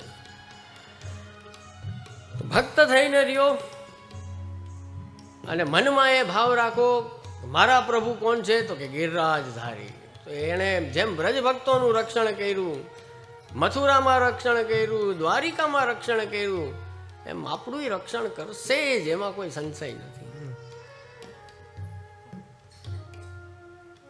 તો હરિ, અહીંયા હરિ શબ્દ એ વાપર્યો, એમાં બહુ આપણા ટીકાકારો સુંદર આજ્ઞા કરે છે કે હરિ શબ્દ કેમ વાપર્યો? કે હરિ એની ઈચ્છાથી બધું કરશે. તો કે પેલો વિવેક સમજાવવો છે અહીંયા મહાપ્રભુજીને. તો કે વૈષ્ણવના હૃદયમાં રહેલું અજ્ઞાન છે ને, એને ભગવાન હરી લે, એટલે હરિ શબ્દ અહીંયા રાખ્યો છે. કે અજ્ઞાન હરાઈ જાય ને તો વિવેક આવે, નહીં તો વિવેકી અજ્ઞાન ના આવવા દે. માંડ થોડુંક આવ્યું હોય, અહીંયાથી સમજીને ગયા હોય, વળી કોઈક 4 દુસંગી મળી જાય તો ઓલું ધોવાઈ જાય પાછું. એટલે અજ્ઞાન પાછું આવી જાય ને, એટલા માટે શ્રી મહાપ્રભુજી હરિ એની ઈચ્છાથી બધું કરશે. એટલે બહુ ઝાઝી ચિંતા ના કરવી, સમજ્યા? આ વાતનો સાર એ છે કે બહુ ઉપાધિ લઈને ના ફરતા રહેવું. ઘણાને બહુ ટેવ હોય બીજામાં એ ઉપાધિ પોતે લઈને ફરે, પોતાનામાં તો હોય જ, ક્યાં જાય. પણ બીજામાં આપણે ઉપાધિ લઈને ફરીએ તો મહાપ્રભુજી તો અહીંયા તમને પોતાની ઉપાધિ લેવાની ના પાડે કે તમે તમારી ઉપાધિ ના લ્યો. તમારું મેન ફોર્સ કોણ છે? તો કે ભગવાન છે. તમે વૈષ્ણવ છો, બ્રહ્મ સંબંધી છો, શરણે આવ્યા છો, શરણસ્થ છો. હવે કેવાની ચિંતા કરવાની? હવે કેવાનો ઉદ્વેગ? હવે તો ઉદ્વેગ કે ચિંતા થતી હોય તો એ હરિ બધું કરશે એ ભાવ રાખો.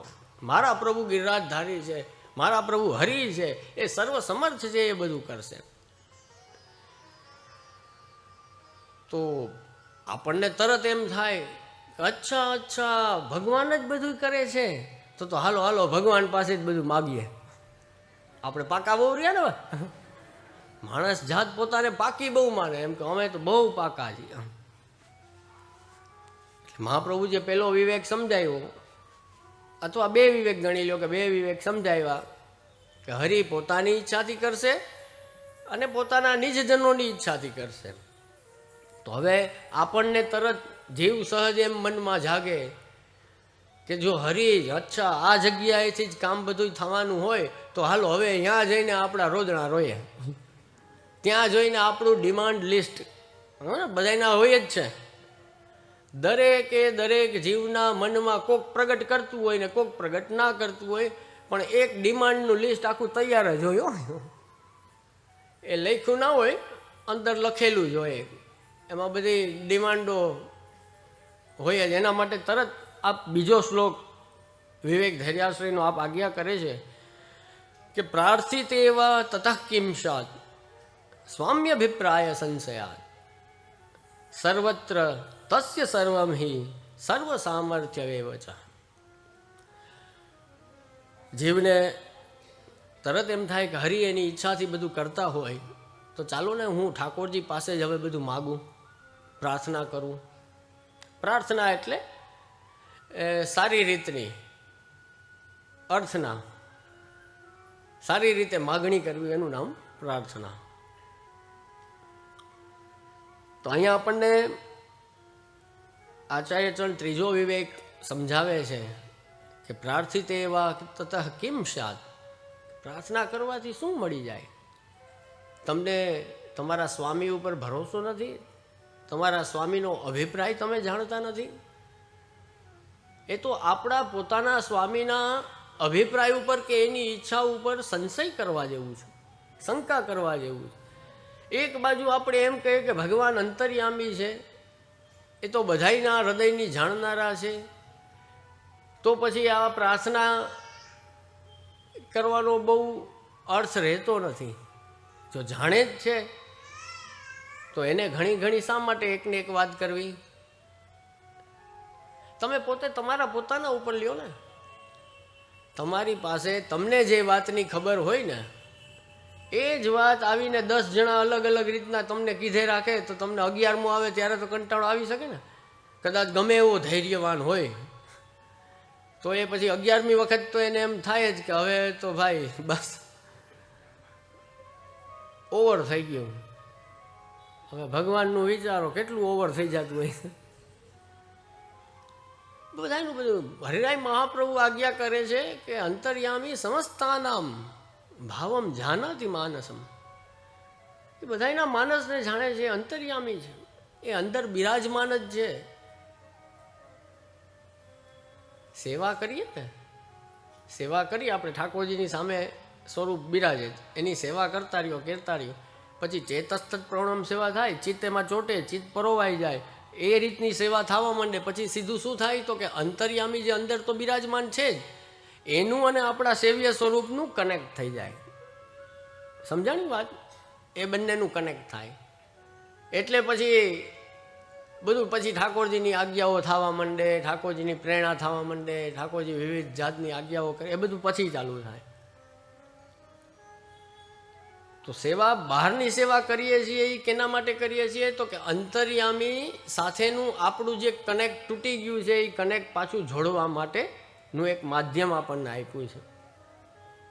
અને જ્યારે એ માધ્યમ થઈ જાય છે, માધ્યમ દ્વારા એ કનેક્ટ આપણે પાછું જોઈન્ટ કરી લઈએ છીએ, આપણું જોડાણ થઈ જાય છે જ્યારે, ત્યારે તો પછી સેવા એ બનતી નથી.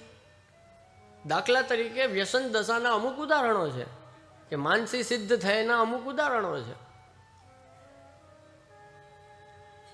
ગજન ધાવન, અક્કાજી આજ્ઞા કરી, પાન લેવા મોકલા, ત્યાં મૂર્છા ખાઈને રસ્તામાં પડી ગયા. અહીંયા નવનીત પ્રિયાજી એમ આજ્ઞા કરે કે મેરો ગજન આવે તો મેં રાજભોગ આરોગું. તો આ શું થયું?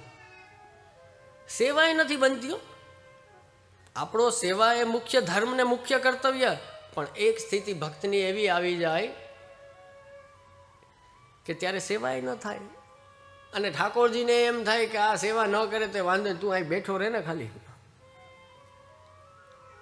એવી કૃપા થઈ જાય. તો નવનીત પ્રિયાજીની ગજન થવાનું પર એવી કૃપા હતી કે એ સેવા કરવા માટે નવનીત પ્રિયાજીથી દૂર થાય ને તો એ નવનીત પ્રિયાજીને ગમે નહીં, એમ થાય કે તું તો અહીં ના બેઠો રહે, સેવાવાળા તો ઘણા છે કર્યા રાખશે. વિચાર કરો તમે, આ કૃપા એમ.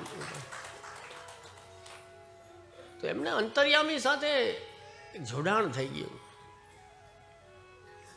તો જ્યારે આપણે આપણા પ્રભુને સર્વ સામર્થ્યવાન માનીએ, અંતર્યામી માનીએ, તો પછી એની પાસે આવી માગણી કરવાનું, આવું લૌકિક આપણું રોહે રાખવાનો અર્થ શું? અમારે એક બાપા આવતા, અમારે જૂનું મંદિર, આ તો હમણાં બનાવ્યું અમે 2005માં, એ પહેલાં અમારે બહુ જૂના એરિયામાં જૂનું મંદિર હતું, ત્યાં બિરાજતા ઠાકોરજી, શીતલા ચોકમાં. અને ત્યાં એક બાપો રેગ્યુલર નિયમ એનો સિંગારના દર્શનમાં આવે, અને આવીને એ આમ હાથ જોડીને બેસે ને ચાલુ થઈ જાય કે અમારા ભગવાન આ બાકી છે ને આ બાકી છે ને આ બાકી છે ને આ બાકી, આખું લિસ્ટ હોય કેટલું લાંબુ. એમાં હું નાનો હતો અને હું મોટો થઈ ગયો ત્યાં સુધી પણ બાપાનું લિસ્ટ પૂરું ના થયું. મને એમ થાય કે આ ક્યારે પૂરું થાય બાપાનું? એનું કારણ શું છે ખબર? કે આપણે એવું છે ને પાછું કે જૂનું પૂરું થઈ જાય તો પૂરું થોડી થાય, નવું પાછું તૈયાર ઊભું હોય. જીવની હાલત એવી છે. હા, ઠાકોરજીને અનલિમિટેડ કૃપા કરવી છે, અનલિમિટેડ ડેટા હોય ને બધા, એમ આપણો અનલિમિટેડ ડેટા લૌકિક આસક્તિનો એવો છે કે ખૂટતો જ નથી. હા, અનલિમિટેડ.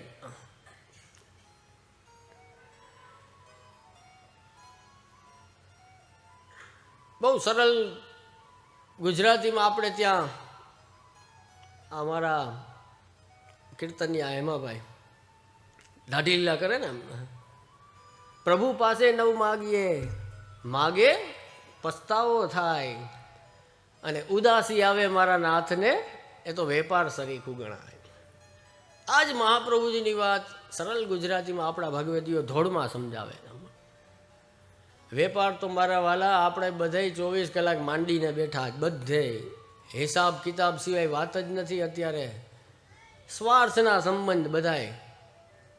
બોલો કે આને બોલાવો છે તો કે હા કામ પડવાનું છે હમણાં, તો કે તો બોલાવો. આવી સ્થિતિમાં જીવીએ છીએ આપણે. વિચાર તો કરો. કાનું કામ છે તો કે ના આ ભાઈનું કામ તો કે તો એને રહેવા દો. કંકોત્રી અમે ઓછી છે તો ઓછી થઈ જાય, કંકોત્રી ઓછી છે એમ કે એવા બને. અને કામ પડવાનું છે તો કે નાના ગમે ત્યાંથી કાઢો કંકોત્રી. આવી સ્થિતિ મારા વાલા, કઈ દિશામાં આપણું તે ગાડી હાલે જ નથી ખબર પડતી. એવા તો સ્વાર્થી થઈ ગયા છીએ આપણે. તો વેપાર તો આખો દી માંડીને બેઠા છીએ. એક ભગવાન સાથેનો સંબંધ તો એવો હોય કે જેમાં વેપાર ના હોય, જેમાં શુદ્ધ સ્નેહ હોય. હું અને મારા ભગવાન સાથેનો મારો વ્યવહાર, હું અને મારા ભગવાન સાથેનો મારો સંબંધ. અરે કમાવાની ને 50 જગ્યાઓ છે, અહીંયા કમાઈ લેજો. જ્યાં તમારો સ્વાદ સધાતો અહીંયા સાધી લેજો, પણ અહીંયા ઠાકોરજી સાથે તો એ રહેવા દો. ઠાકોરજી સાથે તો વૈષ્ણવનો સંબંધ એમને અહેતુકી હોવો જોઈએ, કોઈ હેતુ વગરનો હોવો જોઈએ. પણ જીવ સ્વભાવથી મેં કહ્યું એમ અનલિમિટેડ કેટલું બધું છે, હજી આ જોઈએ જ, આ જોઈએ જ, આ જોઈએ જ, આ જોઈએ. પાછું મને આશ્ચર્ય એ થાય કે જે આપ્યું છે એને તો પેલા માન. મોટામાં મોટી જીવની પ્રોબ્લેમ જ એ છે કે નથી નથી નથી નથી એ પહેલાં યાદ કરે. એટલે મારે કહેવાનું બધાને ખાસ એ છે ને, હું તો કહેતો જ રહું છું કે પહેલાં છે આ છે, આપની કૃપાથી આ છે, ઘર છે, કપડાં છે, ભૂખું નથી રહેવું પડતું, એ બધું કરો. પહેલાં કેટલું છે એનું લિસ્ટ બનાવો, નથીનું નહીં, છેનું લિસ્ટ બનાવો પહેલાં. વાહ પ્રભુ, આપની કૃપાથી 2 પગ બરાબર છો, ત્યાંથી ચાલુ કરો. હે પ્રભુ, આપની કૃપાથી 2 આંખું બરાબર છે. હે પ્રભુ, આપની કૃપાથી કાન કામ કરે છો, હે નથી કરવું પડતું. આપની કૃપાથી બરાબર બોલાય જ પ્રભુ. આપની કૃપાથી 2 હાથ બરાબર છે. આટલું આટલું કેટલું કેટલું તો આપ્યું ભગવાને. એ પેલા જેટલું આપ્યું છે એનું તો આભાર માનો. કેટલું બધું આપ્યું છે એકવાર નિરાતે વિચાર કરજો કે કેટલું બધું દુનિયામાં કેટલા દુઃખ છે ને મને ઠાકોરજી કેટલું આપ્યું છે. એ વિચાર કરશો એટલે ઓટોમેટિક માગવાનું મન નહીં થાય, ઓછું થશે. અને માગવું હોય તો એ ભગવદીઓએ માગ્યું જ ને એવું મગાય. અહીં મહાપ્રભુજી બીજી લીટીમાં આજ્ઞા કરે છે કે સર્વત્ર તસ્ય સર્વમ હિ સર્વ સામર્થ્યમેવ છે. કે કદાચ તમને આપવું હશે તો એ ભગવાન આપી દેશે, યોગ્ય સમય થશે ત્યારે. ગીતાજીમાં પણ ઠાકોરજી આજ્ઞા કરી છે ને કે જે મારું ભજન કરે છે, મારા શરણસ્થ છે, મારો અનન્ય છે, યોગ અને ક્ષેમ બંનેનું વહન હું પોતે કરું છું. યોગ ક્ષેમમ વહામ્યહમ. યોગ એટલે કે જેને જે વસ્તુની જરૂર છે એ મેળવી આપવું, એનું નામ યોગ. અને ક્ષેમમ એટલે કે જે મેળવી આપ્યું છે એના સહિતની તમારી રક્ષા કરે, એનું નામ ક્ષેમ. તો યોગ ક્ષેમ વહામ્યહમ. તો ભગવાનની તો સંકલ્પ છે, પ્રતિજ્ઞા છે કે મારો ભક્ત છે, મારો અનન્ય છે, મારામાં પરાયણ છે, એનું ધ્યાન હું પોતે રાખીશ, એને જે જોઈએ છે એ આપીશ, અને આપ્યું છે એના સહિતની આપણે એની રક્ષા કરીશ. તો આવી ભગવત પ્રતિજ્ઞા છે, એમાં વિશ્વાસ રાખીએ. બધે બધું એનું છે. અમારે એક બાવાને ખ્યાલ હશે, સંધ્યા કરીએ એમાં એક સુંદર શ્લોક આવે કે ક્યાંય પણ કોઈ જગ્યાએ કોઈ પણ કોઈનું ભજન કરે છે ને તો અંત તો ગત્વા એ ઠાકોરજી પાસે પહોંચે છે. આકાશાત પતિતો તોયમ યથા ગચ્છતિ સાગરમ સર્વદેવ નમસ્કારમ કેશવમ પ્રતિગચ્છતિ. આકાશમાંથી પડેલું જલ છેલ્લે ક્યાં જાય? અંત તો ગત્વા સાગરમાં જ જાય, સમુદ્રમાં જ જાય. કદાચ ચેક ડેમ બાંધો ને ટાંકા કરો ને ઓલું કરો ને સરોવર બનાવો, ચેક ડેમ, તળાવ, ગવર્મેન્ટની પણ ઘણી યોજનાઓ છે, સંસ્થાઓ પણ કામ કરે છે. તો એ સંઘરીને કેટલું સંઘરો, ઓલો તો 18 વર્ષે બાપ કેમ હચવવું, એટલું પાણી દે કે રાખવું ક્યાં? તો છેલ્લે વધારાનું પાણી જાય ક્યાં? આકાશાત પતિતો તોયમ. તોયમ એટલે જલ. આકાશમાંથી પડેલું જલ યથા ગચ્છતિ સાગરમ. જેમ સાગરમાં જાય છે, સમુદ્રમાં છેલ્લે જાય છે, એમ આખી દુનિયામાં કોઈ ક્યાંય પણ કોઈનું પણ ભજન કરે છે, કોઈને પણ પૂજે છે, કોઈને પણ નમસ્કાર કરે છે, સર્વદેવ નમસ્કારમ છેલ્લે ક્યાં જાય છે? હેડ ઓફિસમાં. હકીકત શાસ્ત્રો કહે છે. હા, યથા ગચ્છતિ સાગરમ. જેમ સમુદ્રમાં જાય છે એમ કેશવમ પ્રતિગચ્છતિ, એમ કેશવના ચરણારવિંદમાં એ પહોંચે છે. અને એમની ઈચ્છા છે એટલે તમને આ બધું મળે છે. જો ગોવર્ધન ધરણની ઈચ્છા ના હોય તો ગમે એટલા અનુષ્ઠાન કરી લ્યો, ગમે એટલી માગણીઓ કરી લ્યો, તો એ નથી આપવાના તો નથી જ આપવાના. અને આપવું હશે તો એના સમયે એ તરત આપી દેશે. એટલે મહાપ્રભુજી કહે છે કે પ્રાર્થના કરવાથી શું થાય? કે વૈષ્ણવને મજબૂત કરવા માગે છે કે તું આવો નબળો શું કામ થાય? કે રોજે રોજ રોદણા રોવા બેસી જા ભગવાન પાસે, એના કરતાં ભક્તિનો આનંદ લે. એ ભગવાનને કરવું હશે એ કરી જ દેશે, તારું બધું જાણે છે, તારું નહીં તારી એકવી પેઢીનું જાણે, એટલે બધું કરી દેશે. તું હું કામ નાહકની ચિંતા, તું તારા વર્ષ ને 2 વર્ષ ને 4 વર્ષની ચિંતા લઈને બેઠો, તારા સંતાનોની ચિંતા લઈને બેઠો, તારા ધંધાની ચિંતા લઈને બેઠો, તારા વ્યવહારની ચિંતા લઈને બેઠો, તારા અભ્યાસની ચિંતા લઈને બેઠો. પણ મારા વાલા પ્રભુ એવા સામર્થ્યવાન છે કે જ્યારે જ્યારે જ્યાં જ્યાં જે વસ્તુની જરૂર પડશે એ બધું આપવા માટે સામર્થ્યવાન છે, સમર્થ છે. એટલે જ કહ્યું છે કે સર્વત્ર તસ્ય સર્વમ હિ, બધે બધું એનું જ છે. સંપૂર્ણ બ્રહ્માંડ ઉપર એમની સત્તા છે. એટલે જ તો આપણે તિરોભાવ આવિર્ભાવ કહીએ છીએ ને. અને આપણે ભલે ચમત્કાર કહેતા હોય પણ ઠાકોરજી માટે એ સહજ છે કે જ્યાં એમને જે પ્રગટ કરવું હોય એ કરી દે, એટલે એ આવિર્ભાવ થઈ ગયો. અને જ્યાંથી જે ગાયબ કરવું હોય એ તિરોભાવ. તો આવિર્ભાવ તિરોભાવ એ ભગવાનના હાથમાં છે. જ્યાં એમને પોતાને પ્રગટ થવું છે, પોતાને આવિર્ભૂત થવું છે, એ પછી ભલે ને વૈષ્ણવનું નાનકડું ઘર હોય, એનો ભાવ છે તો એ આવિર્ભૂત થઈ ગયા. અને એ વ્યાપી વૈકુંઠ ત્યાં જ થઈ ગયું. વ્યાપી વૈકુંઠ એટલે જે બધે વ્યાપક છે. જ્યાં ભગવાન ત્યાં વ્યાપી વૈકુંઠ. ભગવાન અહીંયા પ્રગટ થઈ ગયા જામનગરમાં, તો વ્યાપી વૈકુંઠ જામનગરમાં આવી ગયું. ભગવાન પોરબંદરમાં પ્રગટ થઈ ગયા તો વ્યાપી વૈકુંઠ ત્યાં પ્રગટ થઈ ગયું. ભગવાન રાજકોટમાં પ્રગટ થઈ ગયા, ઈચ્છા થઈ તો રેસકોર્સમાં પ્રગટ થઈ ગયા. એને કોણ ના પાડી શકે? હા, એ તો ગમે ત્યાં પ્રગટ થઈ શકે. તો વ્યાપી વૈકુંઠ ત્યાં જોઈન્ટ થઈ ગયું. એટલા સમય પૂરતું સમજજો વાતને. આવિર્ભાવ તિરોભાવ છે ને કે ભગવાન જ્યાં છે ત્યાં બધું આવિર્ભાવ થઈ જાય, ત્યાં એ બધું આવી જાય. એ વૈકુંઠ રૂપ જ થઈ ગયું કે જ્યાં ઠાકોરજી છે. તો એ પ્રભુના હાથમાં છે. જ્યાં તમારે જે જોતું હશે એ આપી દેશે. મેં કહ્યું ને પહેલાં, બાકી જ નથી રાખતા ભાઈ.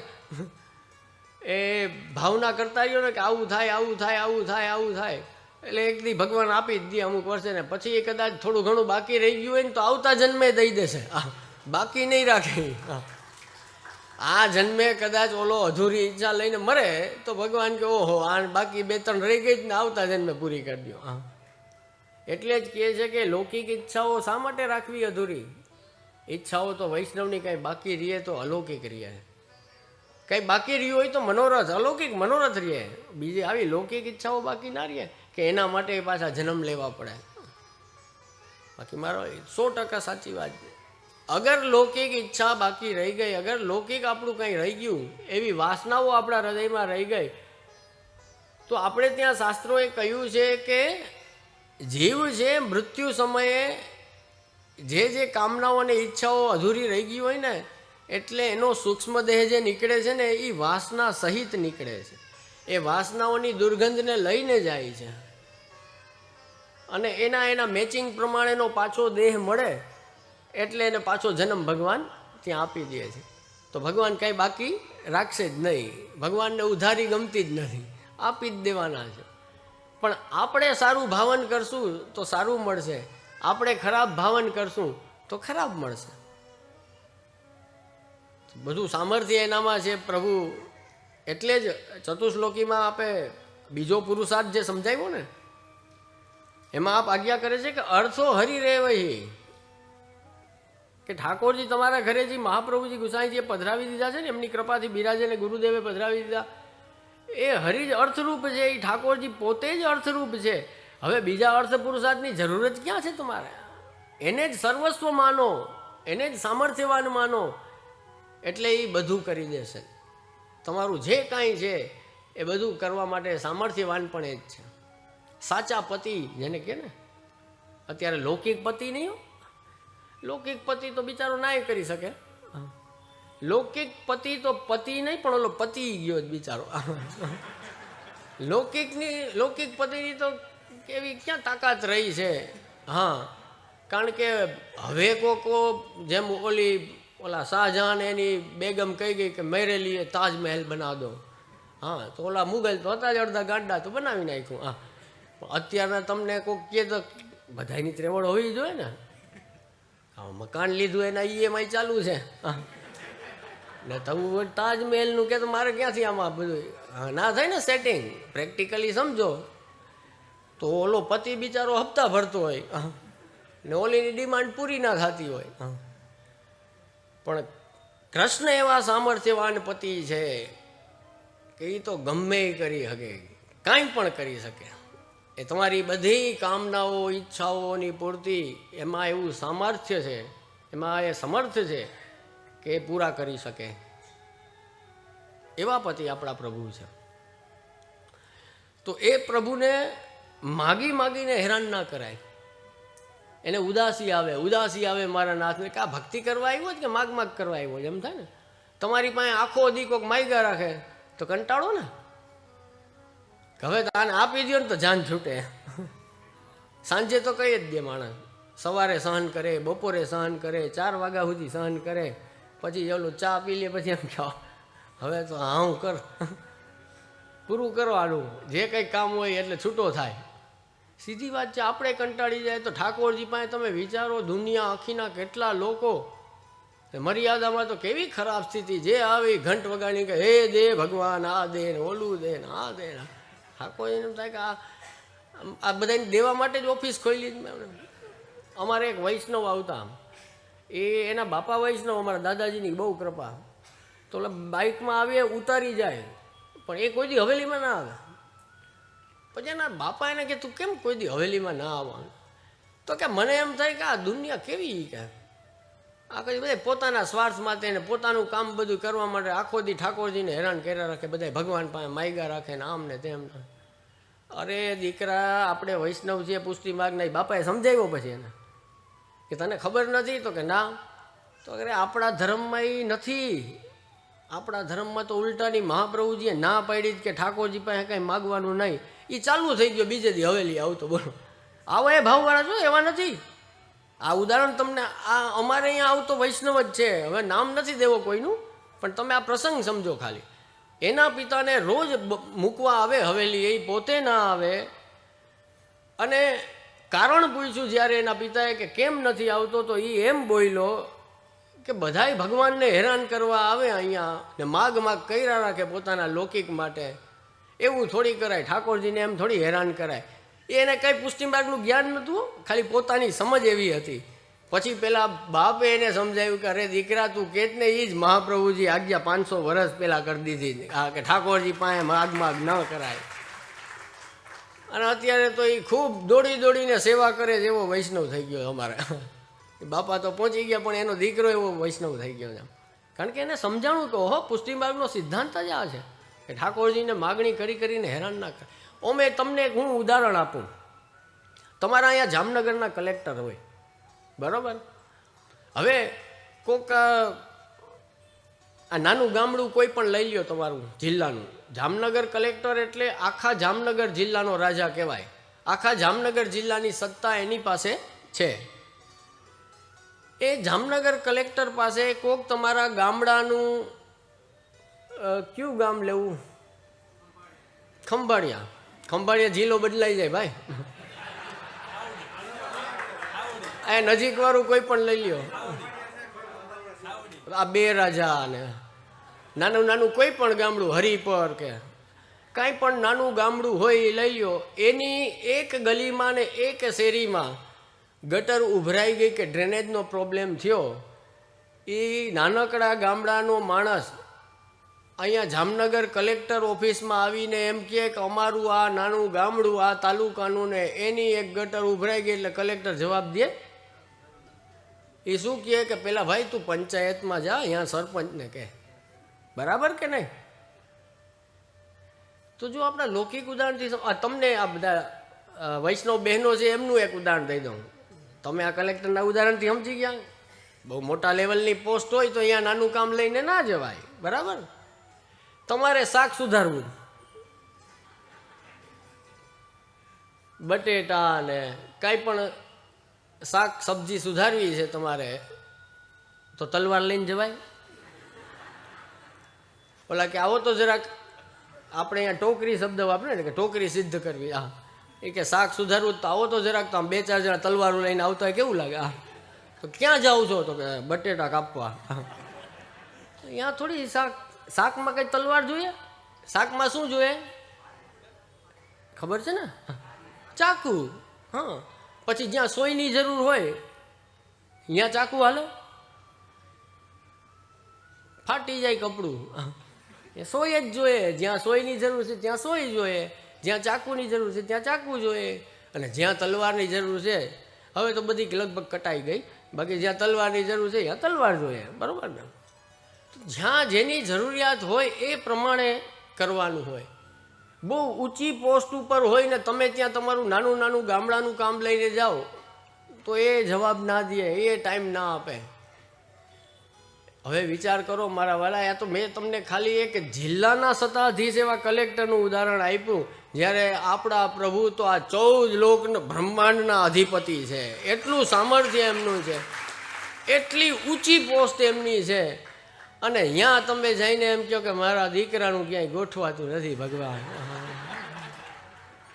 ભગવાનને એમ થાય કે હા ભાઈ તારા દીકરા હાટું જાય બેઠો છું. આવી તો નાની નાની ઝીણી ઝીણી કેટલી આપણી છે. એટલે જગ્યા ખોટી છે, અહીંયા ના મગાય. ભગવાન જો વેદ છે ને એ ભગવદ વાણી છે. ભગવાને તમારે તમારી પ્રોબ્લેમ સોલ્વ કરવી, સુખી થવું, તો એમાં લખેલું જ છે સત્કર્મ કરવા માંડો, સારા કામ કરવા માંડો એટલે સુખી. સત્કર્મ બરાબર સુખ. સારા સારા કામ કરો.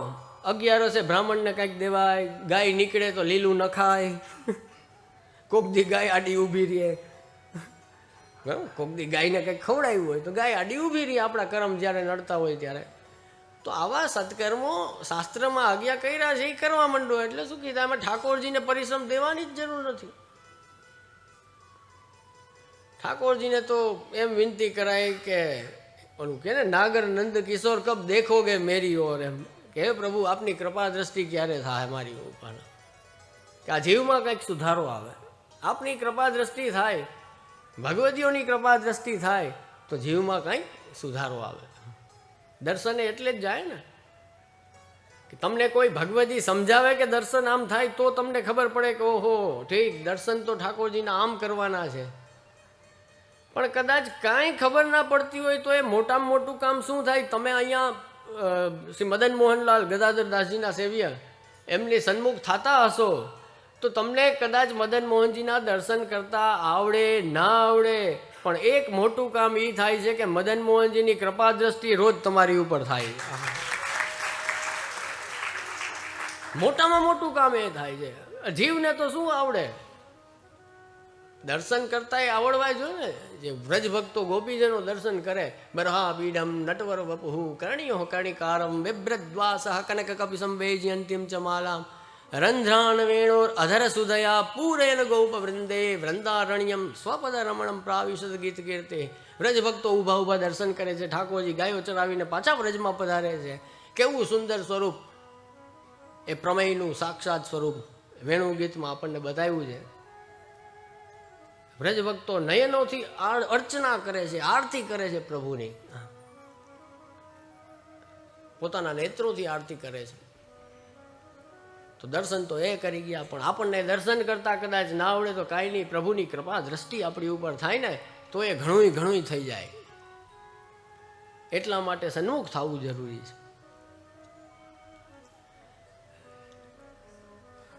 તો નાની નાની વાતમાં આટલી મોટી જગ્યા છે ત્યાં ઠાકોરજીને હેરાન કરવા ના જવાય. થોડુંક જે ઠાકોરજીએ સામર્થ્ય આપ્યું છે, બુદ્ધિ આપી છે, સમજ આપી છે, એનાથી ટેકલ કરવાનું હોય. કારણ કે આ બધું બુદ્ધિ, આવડત, સંપત્તિ, શરીર, સંતતિ, પરિવાર, વૈભવ, ઘર, એ બધું કોણે આપ્યું છે?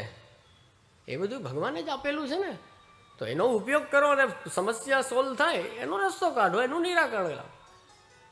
એક વાત સમજો, ઠાકોરજી પાસે માગણી નથી કરવાની, પણ ઠાકોરજીની કૃપાથી જ બધું થશે એ ભાવ તો દ્રઢ કરવાનો જ છે. કરીશ હું, હે પ્રભુ કરીશ હું, પણ આપની કૃપાથી હું કરીશ. આપની કૃપા દ્વારા જ આ સિદ્ધ થશે, એ વગર સિદ્ધ પણ થવાનું નથી, એ હકીકત છે. તો એવો ભાવ વૈષ્ણવે રાખવાનો છે. પ્રભુને જતાવવાનું નથી, પણ પ્રભુ પાસે આ રીતની વિનંતી કરવાની છે કે હે કૃપાનાથ, આપની કૃપાથી બધું સિદ્ધ થશે, મારી ઉપર બસ આપ કૃપા દ્રષ્ટિ રાખો, મારી ઉપર બસ આપ કૃપા વરસાવો, બાકીનું બધું હું કરી લઈશ. ભગવાને પોતે યુદ્ધ નહોતું કર્યું, અર્જુનને તૈયાર કર્યો તો કે તું યુદ્ધ કર. એમ ભગવાન પોતે આવીને તમારા દીકરાને નહીં પરણાવી દે, કે છોકરીને 12th પાસ નહીં કરાવી દે. મહેનત તો એને જ કરવી પડશે, પણ હા, કૃપા એમની હશે તો રિઝલ્ટ તરત આવી જશે. કૃપા વગર રિઝલ્ટ નહીં આવે. ઘણા મહેનત તો ગધેડું કરે જ આખો દી બિચારું. ગધેડું કેટલું કામ કરે? ગધેડાને સામાન્ય ના લેતા હો, ગધેડું બહુ કામ કરે. અને પાકિસ્તાન તો અત્યારે બિચારું ભૂખ કાઢે જ, તો ગધેડા વેચી વેચીને જ હલાવે જ. હા, થોડુંક ન્યૂઝની તમને ખબર હોય તો પાકિસ્તાનનો અત્યારે મુખ્ય વેપાર કે મુખ્ય ધંધો શું છે? તો કે ગધેડાને એક્સપોર્ટ કરવાના બીજા દેશોમાં. અરબના દેશોમાં મોકલે છે, ચીનમાં મોકલે. ચીનમાં હજારો ગધેડા પાકિસ્તાને એક્સપોર્ટ કર્યા. ત્યારે તો એ બિચારાને ખાવા ભેગું થાય જ બધું. હા, એવી સ્થિતિમાં જીવે છે. તો ગધેડું કામ તો કરે છે. મહેનત કરવાથી કંઈ એમને એમ ના થાય. મહેનતમાં ભેગી કૃપા ભળે ને ત્યારે રિઝલ્ટ આવે તરત. સમજા? પુરુષાર્થ, પ્રારબ્ધ, એનો પ્રારબ્ધનો એ રોલ હોય, પુરુષાર્થનો એ રોલ હોય, પણ પ્રભુ કૃપા ના હોય તો એ બે ફેલ. એવું જોયું છે મેં. એટલે પુરુષાર્થ, પ્રારબ્ધ ને પ્લસ પ્રભુ કૃપા, ત્યારે રિઝલ્ટ તરત. હા, ને એ 100% હોય રિઝલ્ટ. ઓમાં કદાચ 70%, 60% એમ આવે. પ્રભુ કૃપા હોય એટલે 90% ઉપર જ હોય. ભણવામાં નહીં, દરેક કામમાં. એક જગ્યાએ એક આશ્રમમાં નાનો બાળક, બીજી કાંઈ બહુ ખબર પડે નહીં, ગુરુને જોયા, અંજલિથી અર્ઘ્ય આપે સૂર્યનારાયણને, નદીમાં ઊભા ઊભા પ્રાણાયામ કરે, નાક બંધ કરે, આંખ બંધ કરે, ઉચ્ચારણ કરે. નવો જ બાળક ગુરુકુળમાં ગુરુને જોયા, એણે કે આવું બધું કરે છે. પૂછ્યું કે ગુરુ તમે શું કરતા હતા?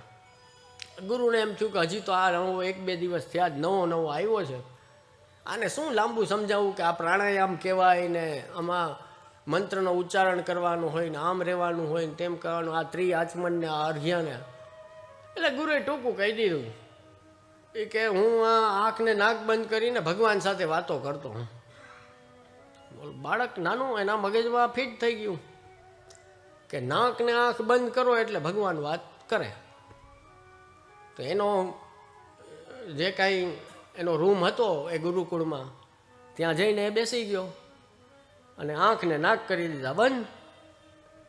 હવે તો ભગવાન વાત કરે ત્યારે જ આ નાક છોડું, ત્યાં સુધી નાક પકડેલું જ રાખું. બહુ વાર થઈ. નાનું બાળક મૂંઝાવાય માંડ્યું, પણ એ હલે નહીં કે નહીં. ગુરુ સાથે વાત કરે તો મારી સાથે કેમ ના કરે? પછી તો સ્થિતિ એવી આવી કે એનું પ્રાણ હવે નીકળી જવાની તૈયારીમાં છે. એટલે ઠાકોરજીને, ભગવાનને એમ થઈ ગયું કે હવે જો હું આની સામે પ્રગટ નહીં થાઉં ને તો આ નાનું બાળક બિચારો નિર્દોષ એમને આના પ્રાણ વયા જશે. એનું ભોળપણ, એનો ભાવ અને એની દ્રઢતા એવી કે ભગવાન આવ્યા. ભગવાને કીધું બેટા નાક મૂકી દે, હું આવી ગયો, હવે હેરાન થામાં તું. તો કે બોલ તારે શું જોતું હતું? કે ના મારે કંઈ જોતું નહોતું, મારે તો બસ ખાલી આ કરવું હતું કે આમ તમે, હું નાક બંધ કરું એટલે તમે આવી જાઓ. તો કે ના પણ મને આનંદ થયો, બહુ તારી ઉપર પ્રસન્ન થયો હતો, તારો ભાવ ને તારી દ્રઢતા જોઈને, કે મને પામવા માટે આટલો બધો ઉત્કટ ભાવ અને તારો દ્રઢ ભાવ જોઈ અને મને એમ થાય છે કે તું કંઈક માગ મારી પાસે. તો એ બાળકે શું માગ્યું ખબર? એ કે મારે ભગવાન બીજું કાંઈ જોતું નથી, પણ હવે જ્યારે નાક બંધ કરું ને ત્યારે આવી જાજો. તો મારા વાલા, ભક્ત वो है जो प्रभु को चाहता है, प्रभु से कुछ नहीं चाहता. સાચો ભક્ત એને કહેવાય કે જે ભગવાનને ચાહે, ભગવાન પાસે આખો દી માગ ના કર્યા રાખે કે આ દઈ દો ને ઓલું દઈ દો. ભગવાન કે હું પોતે આખો આવવા તૈયાર છું, તો આપણે ના પાડીએ ના હો ભગવાન, તમે નહીં, તમને હાચવા ક્યાં, પ્રગટ થઈ જાવ તો. મારે તો બસ અત્યારે આ 50 લાખની જરૂર છે, એનું કરી દો ને. ભગવાન કે હું આખો આવવા તૈયાર છું. ના ભગવાન નહીં, અત્યારે મારે જો ભાઈઓમાં ઝઘડા કોર્ટમાં હાલે, એ ખાલી સોલ્વ કરાવી દો ને. આપણે જ ના પાડીએ. અમારા પોરબંદરથી ગોવિંદરાયજી તાજી આજ્ઞા કરતા પ્રવચનમાં કે બધાય મોટી લીલાની વાતો, સ્નેહની વાતો ને ભગવાન, અરે મારા વાલા, મારા ભગવાન. હવે તમે જો કોકને તો એમ થાય કે ઓહો આની યારે તો હમણાં બોલતા જઈશું ઠાકોરજી. એવી કક્ષાના જીવની સામે અહીંયા સાક્ષાત ઠાકોરજી હમણાં વિમાન લઈને પધારે અને આજ્ઞા કરે કે હાલો આ હોલમાં જેટલા બેઠા છો બધાને મારે નિકુંજમાં લઈ જવા, કોણ આવા તૈયાર થાય? એટલે બધા માથા ખંજવારવા. ઓલો પાવર, જેટલો પાવર હોય ને એ બધો સીધી ઓલા બલૂનમાંથી જેમ એર બહાર નીકળી જાય, ઓલો કે ફુગ્ગો ફૂટી જાય તરત આપણો. એટલે વાતો કરવી મારા વાલા સહેલી છે. અરે ભગવાન સાક્ષાત સામે આવી જાય કે ભગવાન સાથે રહેવું, એ બધો ખાલી બોલી રાખવું સહેલું છે, બાકી અઘરું છે બહુ. લગભગ તૈયાર ના થાય. ઓલી ક્રિકેટની ભાષામાં કહું તો લગભગ વિકેટ પડી જાય, કોઈ તૈયાર ના થાય આવા. બધા પોતપોતાના આવું તો છે ભગવાન, પણ બસ હવે આ 2-4 કામ પૂરા કરીને આવું. ભગવાન થોડી તારા કામ પૂરા થાય ની રાહ જોઈને આ વાહન લઈને ઉભા રહે. એ તો તરત નિર્ણય લેવો પડે. આવો પાછળનો વિચાર નથી કરવાનો, વિમાન તૈયાર જ છે, બેસી જ જવાનું એમ તો થાય. અત્યારની સમસ્યા જે છે કે ભગવાન ક્યાં કોઈને જોઈએ છે. મહારાજ શ્રી અમને બોલાવે, હવેલીએ જાય તો આવો કેમ છો એ જોઈએ જ બધાને, માનપાન જોઈએ છે, સન્માન જોઈએ છે. ઘણા પ્રસાદ જોતો હોય, ઘણા એવા ચાહક હોય, ઘણા એને પ્રસાદ અલગ અલગ ઠાકોરજી સિવાય કોક દી આપણી જાતને આપણા હૃદય ઉપર આમ હાથ મૂકીને આંખ બંધ કરીને વિચારાય કે મારે ખરેખર ભગવાન જોઈએ જ મને, અને જોઈએ છે તો મારી કૃતિ એવી છે, મારા આચાર વિચાર એવા છે કે હું ભગવાન જોઈએ છે. મહાપ્રભુજી તો ભગવાનની વાત કરે. અમે કંઈ ખોટી ઓલી આંબા આંબલી તમને બતાડતા જ નથી. પુષ્ટિ માર્ગ સ્ટ્રેટ ફોરવર્ડ સીધી વાત કરે છે કે પેલા સેવાના જીવ હતા, પાછા એ સેવામાં જ જવાનું છે, લીલામાં ઠાકોરજીની સેવા કરવા માટે જ. તો પેલા એમ હતું, પછી એમ જ કરવાનું જ. વચ્ચે શા માટે છોડી દો? કન્ટિન્યુટી રાખો. પેલા એ સેવા કરતા હતા, અત્યારે એ સેવા કરો, પછી સેવા જ કરવાની. સેવા કો ફલ સેવા, એટલે જ કહ્યું.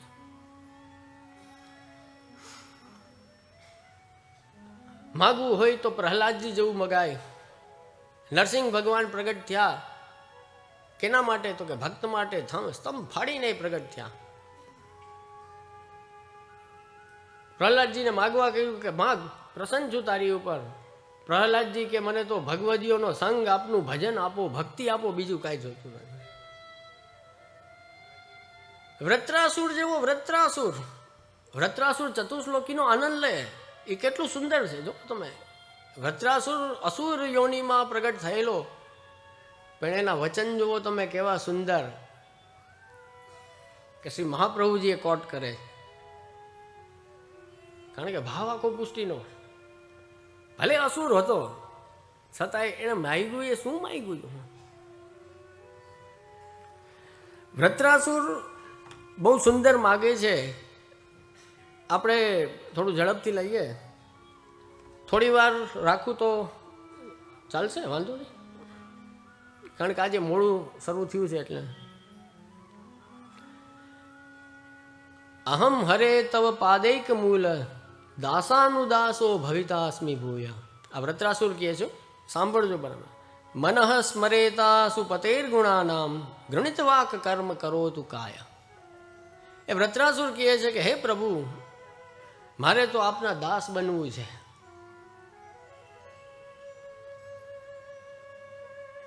મારે તો મન, વાણી અને કર્મથી આપનું ભજન અને આપની સેવા કરવી છે.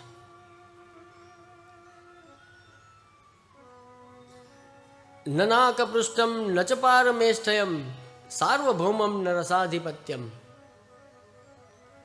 ન યોગ સિદ્ધિર પુનર્ભવમ વા સમમ જસ ત્વામ વિરહંક કાંક્ષે. કેટલી સુંદર વાત કરી છે. અત્યારે તો કંઈક માગવાનું કહે તો લિસ્ટ બહાર નીકળે. એની બદલે વૃત્રાસુર જુઓ શું કહે છે કે મારે સ્વર્ગનું ઇન્દ્રાસન કે બ્રહ્માનું પદ કે આ પૃથ્વીનું આધિપત્ય કાંઈ મારે જોતું નથી. મારે કોઈ યોગીઓની સિદ્ધિ નથી જોતી, મોક્ષ પણ નથી જોતો. મારે તો એકમાત્ર જરૂર છે, એ શું? તો કે આપની. આપના સિવાય મારે કાંઈ ખપતું નથી, કાંઈ જોતું નથી. આ જુઓ વૃત્રાસુર માગે છે.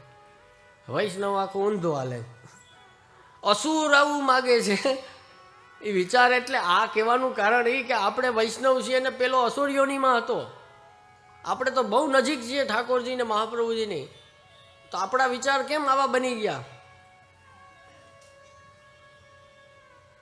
કારણ કે એણે બધું જોઈ લીધેલું છે. બધું જોયેલું હોય ને પછી જ માણસ એ સાર ઉપર આવે, કન્ક્લુઝન ઉપર એક આવે કે ના ના ક્યાંય કાંઈ સાર નથી, ભગવત ચરણારવિંદમાં જે કાંઈ છે એ સાર છે. અને અમે કેટલું, તમે ચાલો અત્યારે નાની ઉંમર છે તમારી, બરાબર? અત્યારે બધાને લૌકિક રાગ રંગ હોય, બધાને શોખ હોય, મોજ શોખ કરો, હરો ફરો, આનંદ કરો, કાંઈ વાંધો નહીં. કમાવાનો સમય છે, કમાઈ લ્યો. છોકરાઓને મોટા કરવા કરી લ્યો. એને પરણાવવા છે, પરણાવી લ્યો. એને મિલકત આપી દો. પછી તો મારા વાલા કંઈક હદ હોય ને. એક બાપા અમારે ત્યાં આવતા ને, હું કહું હવે તો આમાં ધ્યાન દો એમ. દર વર્ષે કહું કે જે આજ મારો જન્મદિવસ, મારી પાસે કોઈ વૈષ્ણવ આવીને એમ કે ને કે આજે મારો જે જન્મદિવસ છે, એટલે પછી કેટલા પૂરા થયા, પછી 50+ વાળા હોય ને એને એમ કહું કે હવે આ બાજુ વિચારજો, હવે આમ ઘણું કરી લીધું સંસારમાં, હવે આ બાજુ. એટલે ક્યારેક તો હોય ને, ક્યારેક તો પછી ભગવત ચરણારવિંદની ગતિ હોય ને કે હવે આ બાજુ જવું છે, ભક્તિના માર્ગે જવું છે. કે આખો દિવસ પછી સંસાર સંસાર ને સંસાર. તો મને કે જે દુકાને આખા દીમાં એકવાર તો જવું જ પડે, ના હાલે ત્યાં સુધી કે શાંતિ ના વરે. હવે વિચારો તમે, આટલી આદત પડી ગઈ હોય, જાણે છે સંસારમાં તો એ રહેવું ગમે છે. એટલે ધીરે ધીરે અભ્યાસથી પણ એ છોડવું પડશે. અને મનુષ્ય થયા છીએ તો પછી ભગવદગામી આપણા આચાર વિચાર બનવા જ જોઈએ. અમુક ઉંમર પછી તો બનવા જોઈએ ને, પછી તો પછી કેટલું ટાઈમ એમ. અજાત પક્ષા ઇવ માતરમ ખગા સ્તન્યમ યથા વત્સતરા સુધારતા પ્રિયમ પ્રિયેવ વ્યુષિતમ વિષ્ણા મનોરવિંદાક્ષ દિદ્રક્ષતે ત્વામ. જો કેવો પુષ્ટિ ભાવ જ થઈ ગયો ને,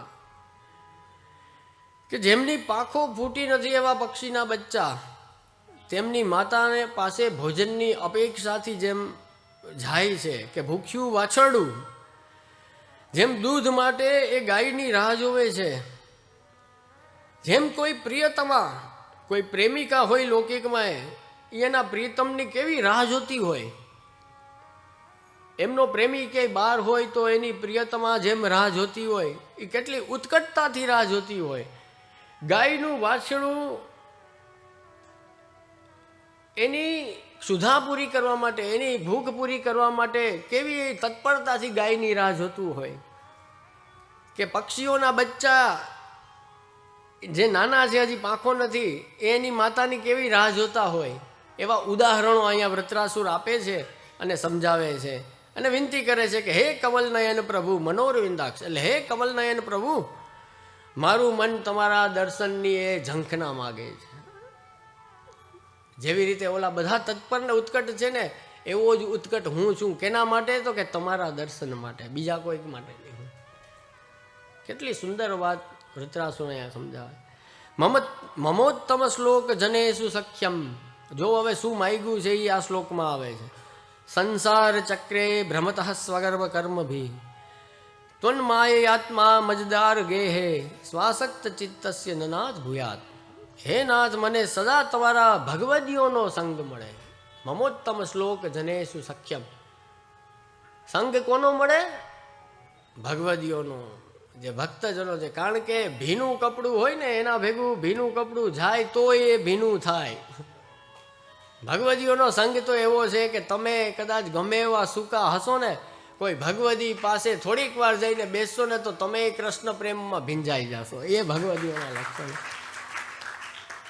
દયારામભાઈ એટલે જ કહે છે ને કે તુજ સંગે કોઈ વૈષ્ણવ થાય તો તું વૈષ્ણવ સાચો. આપણામાં એવું હોવું જોઈએ કે આપણી પાસે કોઈ 15 મિનિટ અડધી કલાક બેસે તો એનામાં કૃષ્ણ માટેનો પ્રેમ થઈ જવો જોઈએ, મહાપ્રભુજી માટેની શ્રદ્ધા જાગી જવી જોઈએ એને. આ તો ઊંધી લીલા હાલે છે. વૈષ્ણવ ક્યાંક જાય તો એનો દુસંગ ઘરમાં લઈ આવે. બોલો, એનો સત્સંગ પેલાને લાગવો જોઈએ, આની વૈષ્ણવતા એનામાં જાવી જોઈએ, એના બદલે એનું લૌકિક વૈષ્ણવના ઘરમાં આવે છે. આખી ઊંધી લીલા ચાલે છે. આ જો અહીંયા અસુર કેવી વાત સરસ કરે છે, એ સમજાવે છે આપણને. સંસાર ચક્રમાં ભમતા, સંસારમાં આસક્ત સંસારી જનોની સખ્યની મને બિલકુલ ઈચ્છા ન થાય. એવું માગે છે ઠાકોરજી પાસે કે ઈચ્છા ન થાય સંસાર બાજુ જવાની. તમારી આપની માયાથી મારો આત્મા, પુત્ર, પત્ની, ઘર વગેરેમાં આસક્ત ના થાય. મારું ચિત્ત છે એ મારા સંસારમાં આસક્ત ન થાય, પણ તમારામાં આસક્તિવાળું થાય, આપના ચરણમાં સ્થિર થાય અને એમાં આસક્તિવાળું થાય. આ વાત ભાગવતજીમાં સંસ્કૃતમાં આવે છે, પણ આપણે ત્યાં પુષ્ટિ માર્ગમાં તો ભગવદીઓએ કેવી કેવી કૃપા કરી છે. સરળ ધોળમાં અને કીર્તનમાં એ બધી વાત સમજાવી દીધી છે. જુઓ તમે, જેટલા જેટલા ભગવદીઓના ધોળ ગાશો, છેલ્લે શું આવશે? બધા ભગવદીએ વ્રજવાસ માગ્યો, ભગવદીઓનો સંગ માગ્યો, પ્રભુનું શરણ માગ્યું, પ્રભુની સેવા માગી, પ્રભુની કથા માગી, પ્રભુની ભક્તિ માગી. કે પ્રભુ આપો તો ભક્તિ આપો, આપો તો અલૌકિક આપો, આપો તો આપનું ચરણને શરણ આપો, બાકી કાંઈ અમારે જોતું નથી. આ બધા ભગવદીઓની ખુમારી એવી છે. કુંભનદાસજીને બોલાવે છે અકબર બાદશાહ, ભક્તન કો કહા સિકરી સો કામ, આવત જાત પનૈયા તૂટી, બિસર ગયો હરિનામ. તો આપણા માટે તો એ છે કે આ તો ટાઈમ વેસ્ટ થઈ ગયો. ઉલટાના સંસાર ચક્રમાં ભમતા રહેશું તો ખોટે ખોટા કેટલાય દી એમાં બગડી જશે, અને આપણું જે ભજન ને સેવા થાય છે તો એમાંથી આપણો ચિત્ત છે એ વિક્ષેપ તો થશે, પણ આપણો સમય કેટલો બગડી ગયો. વૈષ્ણવનો સમય કિંમતી છે મારા વાલા. જ્યાં ત્યાં વેડફી ના નાખો, ગમે તેવા લોકોનો સંગ ન રાખો, ગમે ત્યાં જઈને બેસી ના જવાય. આપણે વિચારાય કે અહીંયા 1 કલાક કે 1.5 કલાક કે 2 કલાક મેં કાઢી તો એનાથી મને અલૌકિકમાં શું મળ્યું મને? એવું કંઈક આત્મચિંતન ક્યારેક તો કરો કે 24 કલાકમાંથી હું મારા 4 કલાક અહીંયા વેડફી નાખું છું, 5 કલાક આ જગ્યાએ કાઢી નાખું છું, 3 કલાક અહીંયા બેસીને કાઢી નાખું છું. એનાથી મારો અલૌકિકમાં શું ફાયદો થયો કે મારો શું વિકાસ થયો? મારો કિંમતી સમય વેડફાઈ તો નથી જતો ને મારા વાલા. કલાકોથી દિવસ બનતો હોય, દિવસથી અઠવાડિયા બને, અઠવાડિયાથી મહિના બને, મહિના વરસમાં જાય ને વરસથી જ તો જિંદગી બનતી હોય. આમ ને આમ જીવન આપણું વેડફાઈ જાય. એટલે કહે છે કે મમોત્તમ શ્લોક જનેશુ સંખ્યમ. ભગવદીઓ એ ગાય છે ને, માધવદાસ કહે હરિ મારું માગ્યું આપો ને મહારાજ, લડી લડી કરું વિનંતી મને દેજો સી વ્રજમાં વાસ. અને એક તો બહુ સુંદર, હમણાં ભાઈએ એનો જ આનંદ લઈએ. હા, એમાંય જો શું માગ્યું છે? માગું એટલું સેવું સદા હું તો વ્રજના ધણી, માગું એટલું વૈષ્ણવનો સંગ થાય, તન મનના દોષ જાય. બધા ભગવદીઓની એક રસવાણી છે, ખાલી સમજવાની આપણી દ્રષ્ટિ હોવી જોઈએ. ચાહે સંસ્કૃતમાં સમજો, ચાહે વ્રજ ભાષાના કીર્તનમાં સમજો, કે ચાહે સરળ ગુજરાતીના ધોળમાં સમજો, વાત એક જ આવશે. વૈષ્ણવોનો સંગ થાય, પ્રભુની સેવા મળે. તો આજે આ 2 શ્લોક વિવેક ધૈર્યાશ્રી ગ્રંથના શ્રી મહાપ્રભુજીની વાણીને યથામતી આપણે પ્રયત્ન કર્યો સમજવાનો. સમય પૂર્ણ થઈ ગયો છે આજનો. આવતીકાલે આપણે સમયસર આપણો જે નિયત સમય છે એ પ્રમાણે શું છે આપણો સમય લખ્યો 3:30 તો 3:30 વાગે. હવે તો હું અહીં જ છું, આજે તો પોરબંદરથી આવ્યો. હવે જામનગરે મને સાચવવાનો છે 3 દિવસ, બરોબર. આવતીકાલથી આપણે સમયસર પ્રારંભ કરશું અને ફરી પાછા આપણી આ સત્સંગ યાત્રાને આગળ ધપાવશું. આજના સત્સંગને અહીં વિરામ આપી શ્રી મહાપ્રભુજીના ચરણોમાં વાક પુષ્પોને અર્પણ કરો. બોલો શ્રી વલ્લભાધીશ કી